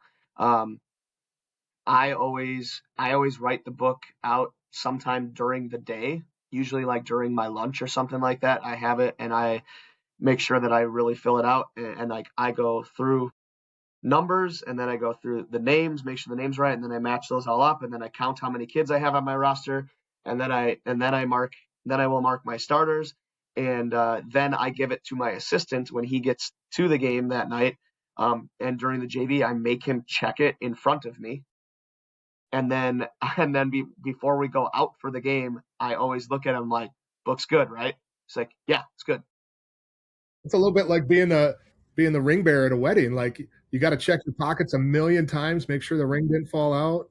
I mean, and we just had it on Friday night in our lower level games. Okay, and in the JV1 game, Nicolay had it filled out wrong, so the game started with a technical. So it happens, right? And It like does. the last thing I wanted to do have happen is have it happen in a varsity game, because for one, it's embarrassing because it's something that is very easily taken care of. But yeah, that's a huge thing for me. It's a huge thing for me. Yeah. We Uh, we were talking about obviously the Deer District, and I played at the Bradley Center in the prep series back in the day, and one of our starters forgot his jersey, and why we didn't have an extra one, I don't know. I think that's pretty standard, right? To have one in your pack or your We always have kit a or, blood jersey, we call it, yeah, right? blood National jersey. one. Yep. And I remember our coach talking about it specifically many times. I don't know why we didn't have it for that one, but we didn't, and he didn't have his jersey, and we were in Milwaukee, 2.5 hours away. So one of the juniors had to give up his jersey, and you can imagine I mean, he didn't play anyway. He wasn't going to play based on it being a competitive game, but it was not a positive conversation with that kid's parents later on when they found out I can imagine. that he didn't have his jersey and wasn't going to be able to play at all. So the other thing you mentioned, shoes. I had when I was coaching JV football this fall, we had a kid that forgot his cleats. All he had was Crocs. Thankfully, we were playing at Sparta, which has turf. So somebody gave him just the regular tennis shoes, and he went out and played football in tennis shoes. But at least it was on turf, so it was a little bit better. Speaking of sneakers, Tuesday I walked out of the house wearing both opposite shoes of the coach. I have 2 pairs of coaching shoes, and I was wearing one of each when I walked out the house. Thankfully, I looked down and went back in and changed that one. That's just the what the version of your shoes, right? Yeah. You are totally that guy. Yeah, sure. I really don't like to be late, so like I work very, very up until I have to like hop into the shower, and then it's like quickly go, go, go, go, go. But yep. Chris, you were talking about one more nightmare fuel as a coach before we got started. Yeah, It's the camera. the other one is the huddle camera, right? Like I'm constantly peeking up whether I'm at home or on the road, and on the road especially because I know that I have my stuff taken care of, but also technology and huddle, just they irritate me. But I'm always glancing up in front and up top to see that the camera turns green, and I always make sure that thing is starting film before our 7 o'clock game time at home, so that during warmups I can look and be like, all right, it's green, we're good to go. But on the road, it always scares me. When I get there, I always ask the other coach, like, hey, like your huddle camera's working good, right? And then I check during the JV games, I'm like, okay, it's working now, so it should be good for us, type thing. Because that's like a huge fear of mine is to not have a film after a game. Who's your designated extender of the game if it starts going long? There is no shot that it's not long enough. I have it already set for plenty of time regardless. We will never have to extend it ever. So obviously you don't do the start the stream for the JV game and it's one stream through the varsity. No, they're all separate. Okay. So we do it you can make them separate, obviously, and then they just overlap with each other anyway. So it doesn't. Yeah. But you get cleaner film then too, you know. Yeah, we've always done one, and then in between games, I'm always extending it, and then I'm stopping it at the end. But yeah, that is absolute nightmare. I remember our very first game last year. Something was wrong with our huddle camera, and our first 10 minutes was filmed by a mom in the stands with her iPhone. Boy. So well, that's what I was going to ask. Is there anybody that does redundant, just in case, old school camera or iPad on a tripod filming as well? I will say that sometimes, depending upon where we go and the level of trust I have for said places, we do film backup. Like I'll have one of my 3 managers go sit up in the stands with the tripod and the iPad and just film it. Because then I just take the better film of the two, you know. And if for some reason it didn't work, well, then we get it. Like I actually had last year, I had a film. We were at Cudahy, and something happened with the internet connection, and there was a portion of the huddle film that cut out. Then I don't know. I think there was something with like the NFHS filming or whatever. So like, and part of that cut out as well, but at a different time. So like, I actually had to take the two films and I had to merge them together and like clip and cut and do all that, and it was a nightmare, but we made it work. That is a big just nightmare fuel as a coach is film in general. You don't want to obviously have it for you need it for stat tracking, you need it for all of your own review and just the oh my gosh, why isn't it there is I will say in football, we have to worry less about that because, as I had mentioned maybe last week or a couple weeks ago, both teams always film their own game. Nobody does just, well, whoever has the huddle camera at their stadium will just use that. Like, there's always at least two, plus, there's sideline and end zone going at all times. yeah. So it's pretty hard to miss something. Mm-hmm. Yeah. That's our topics for this week. We're going to brush through a quick little preview, get into Trav's trivia, and then get out of here. Coach, you need some sleep. You had a long weekend. We got some big weeks ahead. So I'm going to go kind of similar to last week, Chris. I'll just bust right through these boys' games, and you can tell me what game you're most interested in and why. On the boys' side, on Tuesday, we got Owen Withy and Loyal. They're two of the top teams in the Clover Belt East. Tosa West and Germantown. A lot of really good Greater Metro games coming up this week. Greendale, New Berlin West. You got two ranked teams in the Woodland West. We teased it earlier. Racine St. Cat's, Racine Lutheran. St. Cat's, I think, won the first game by 2 earlier in the year. So you're talking about not just two really good teams in the Metro Classic, probably vying for the eventual conference crown, but you're talking about two of the top teams in Division III overall. A couple of really good non-con games that Tuesday. You got Kettle Lutheran and Waterford, and you got Oakfield and Lomira. Howard's Grove has a couple of really good Big East games in Oostburg on Tuesday, St. Mary Catholic on Thursday. Another good non-con between Fall Creek or Sheboygan Lutheran and Roncalli. Fall Creek and Stanley Boyd are on Thursday. Wanakee, Beaver Dam Thursday. That's a really good Badger Large. Yeah, battle for first place there. Yeah, battle for first in that one.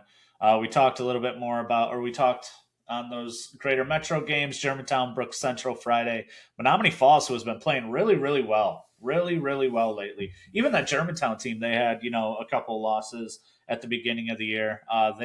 So Germantown has Brook Central, Menominee Falls has Brook East. Those are going to be determining factors. And Germantown with a huge win over Sheboygan North, like that. That's a big one coming into the midseason, like unofficial seedings, like that stirred things up in our sectional for sure. Yeah, Hartford Slinger coach, you get Coach Levine ×2. We should have had him on again. Oh man, we previewed it 2 times. In the Fox Valley, Appleton, North, and Kaukauna, top 2 teams in the FVA that are going to be doing battle. In the Mississippi Valley, you got Aquinas and Onalaska. Onalaska won the first match up there. They're undefeated in conference. Aquinas actually has 2 losses now in conference, so I think one more, and it might be come down to an Onalaska Lacrosse Central there in the rematch. Saturday, we've got the Wisconsin-Illinois border battle down at the Prairie School. Mark Miller, friend, does a great job with that event. Another non-con game, we get ranked D5 teams. Kickapoo is going to go out and challenge itself with a non-con with Reedsville on Saturday. And then Middleton and Arrowhead, 2 ranked teams in Division I. And lastly, you got West Dallas Central versus a Waukee Northwest team who is ranked 2nd in the Class 4A in Iowa. So West Dallas Central not shying away from any sort of non-con competitions, especially over this last couple week stretch. They played the game at the Midwest Players Classic. They played Wazetta earlier over the holiday break, Arrowhead yesterday, and now this game coming up Saturday. Chris, which ones, outside of maybe yours and Slinger, which ones stick out to you the most? I mean, just from a pure like athletics standpoint, like the amount of athletes that are going to be in that Tosa West Germantown game is going to be pretty substantial. Like, you got Brown and Klosky, and you have kids like Khalil Jones, who is an elite athlete. I've talked about that before. Yeah. And then like kids like Darius Pete that people might not know a lot about, but like those dudes are super, super athletic and some big time like highlight dunks that can get out of those guys. But yeah, like the Wanakee Beaver Dam game, like that one is always a big game in that conference. And it'll be interesting to see what Menominee Falls can do against Brook East. Menominee Falls playing some really good basketball, but yeah, like for me and our game against Slinger, we've had some crazy games at Slinger the last couple of years. Unfortunately, a couple of those ended in buzzer beaters, not in our favor. But like that gym is a little bit smaller, which creates an awesome atmosphere, and it's going to be packed. There's going to be a lot of red, a lot of orange in that gym that night, and people are going to be like right on top of each other. The fans are literally on top of our benches the entire time, so like the atmosphere is real for a rivalry game. So I'm super excited for that game too. But yeah, there's a lot of games on the slot that are slotted to be awesome games. Trav, how about that girls' side? What do we got coming up this week? A lot of good conference games. We'll start on Monday in the Midwest Classic. Two teams that are both undefeated in conference play, Watertown Luther Prep and Lake Country Lutheran. Lake Country Lutheran just beat Living Word Lutheran last week, who was also undefeated at that time. So getting some of those good conference matchups. A lot of it is what's going on Tuesday, though. Start with a couple of games that are really, really good. We get the rematch between Appleton East and Kimberly. Of course, that was a pretty surprising early result that we talked about with Appleton East beating Kimberly earlier in the year. St. Mary Catholic takes on Manitowoc Lutheran, two highly ranked teams as well. And then we've got also on Tuesday, Shell Lake at Webster. Really good game in the Lakeland Conference. But the big one that people are talking about that have pointed and had circled on their calendar, Tosa East at Arrowhead on Tuesday. We've had a chance to talk to Coach Mary Merg. We've seen these teams, both of them, go out and challenge themselves. They have dominated their competition to this point. They both beat a very good Providence Academy team out of Minnesota back-to-back nights. I mean, this has been kind of a one on the schedule that a lot of people have looked forward to. This is the marquee game in boys or girls. Yeah, sure. Yeah. I mean, this is the best game in the state in girls basketball this year.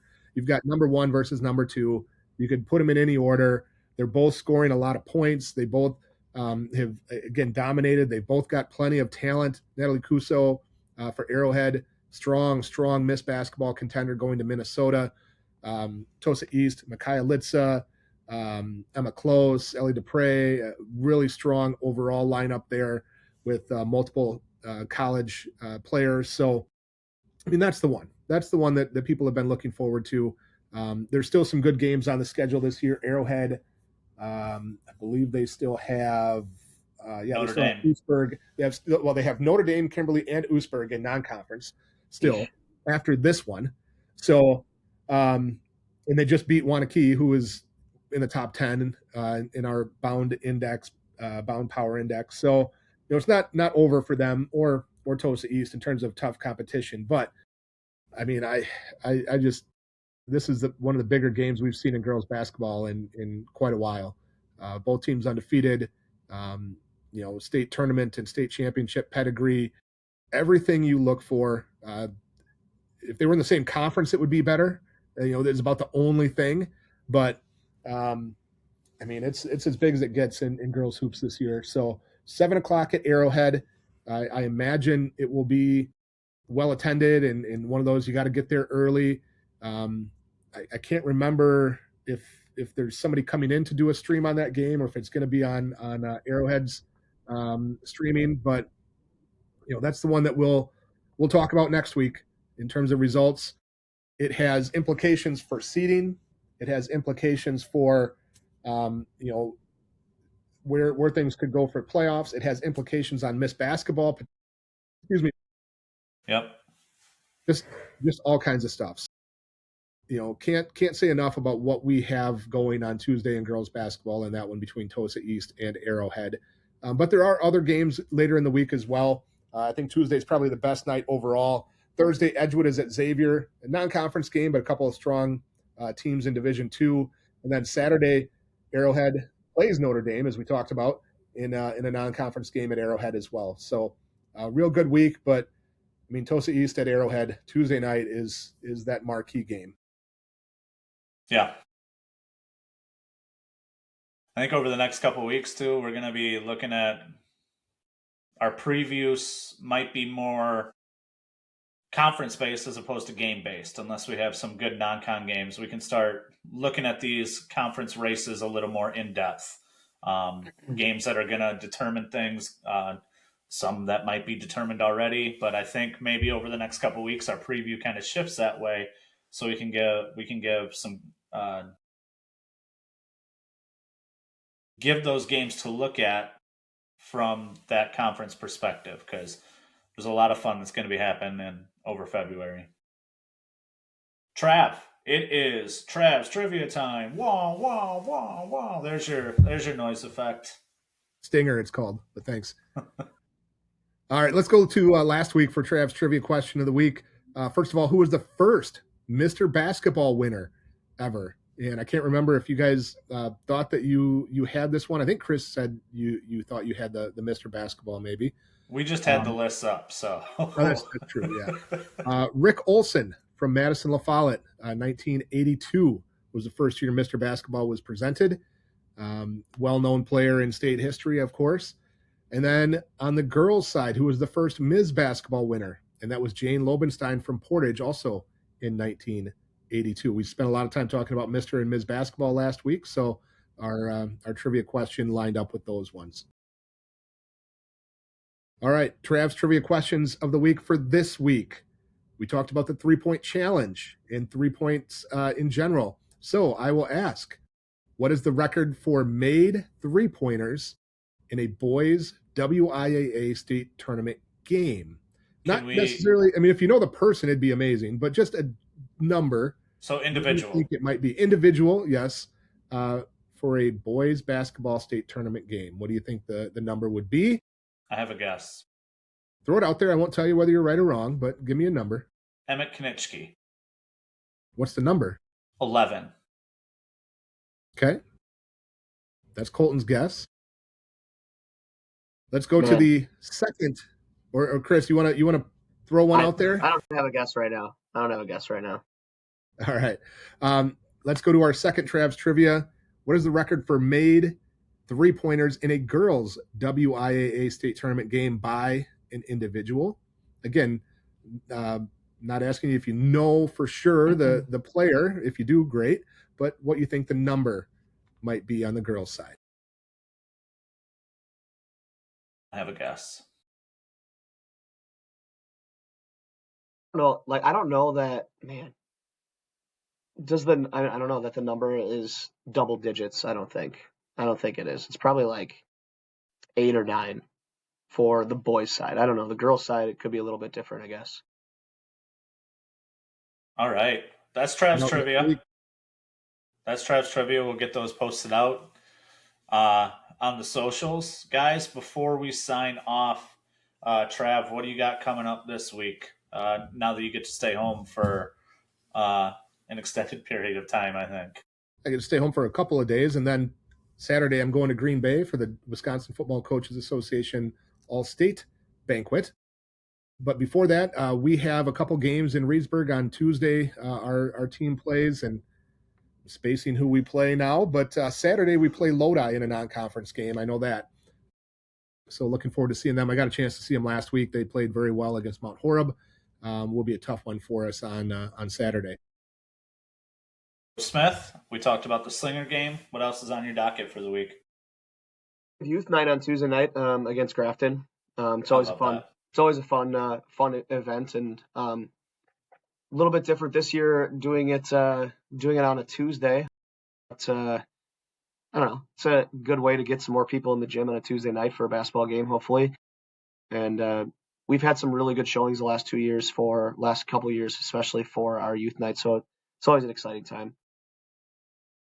I will add, Colton, that for the 3 people that have made it through our podcast to this point, that a reminder that the WBCA awards and postseason recognition started to go out this week, with nominations now open for academic All-State, team and individual, as well as All-Star Game nominations, and then All-State nominations will begin the following week. So that means we're getting towards the end of the year when that nomination process starts to open. For us, we got Sauk Prairie on Tuesday hosting them, Chris, and we're also having youth night that night. So hoping to get a lot of kids in there, get them their recognition. I love seeing the gym packed with a bunch of little Hornets. So Thursday we go to Valley, and then Saturday we head to Decorah, Iowa for 3 games this week. So it's going to be a packed week for our Richland Center Hornets game. Practice game, practice game, practice game. Kids' dream, right? Coaches' somewhat nightmare. Before we sign off, I did want to just give a little plug.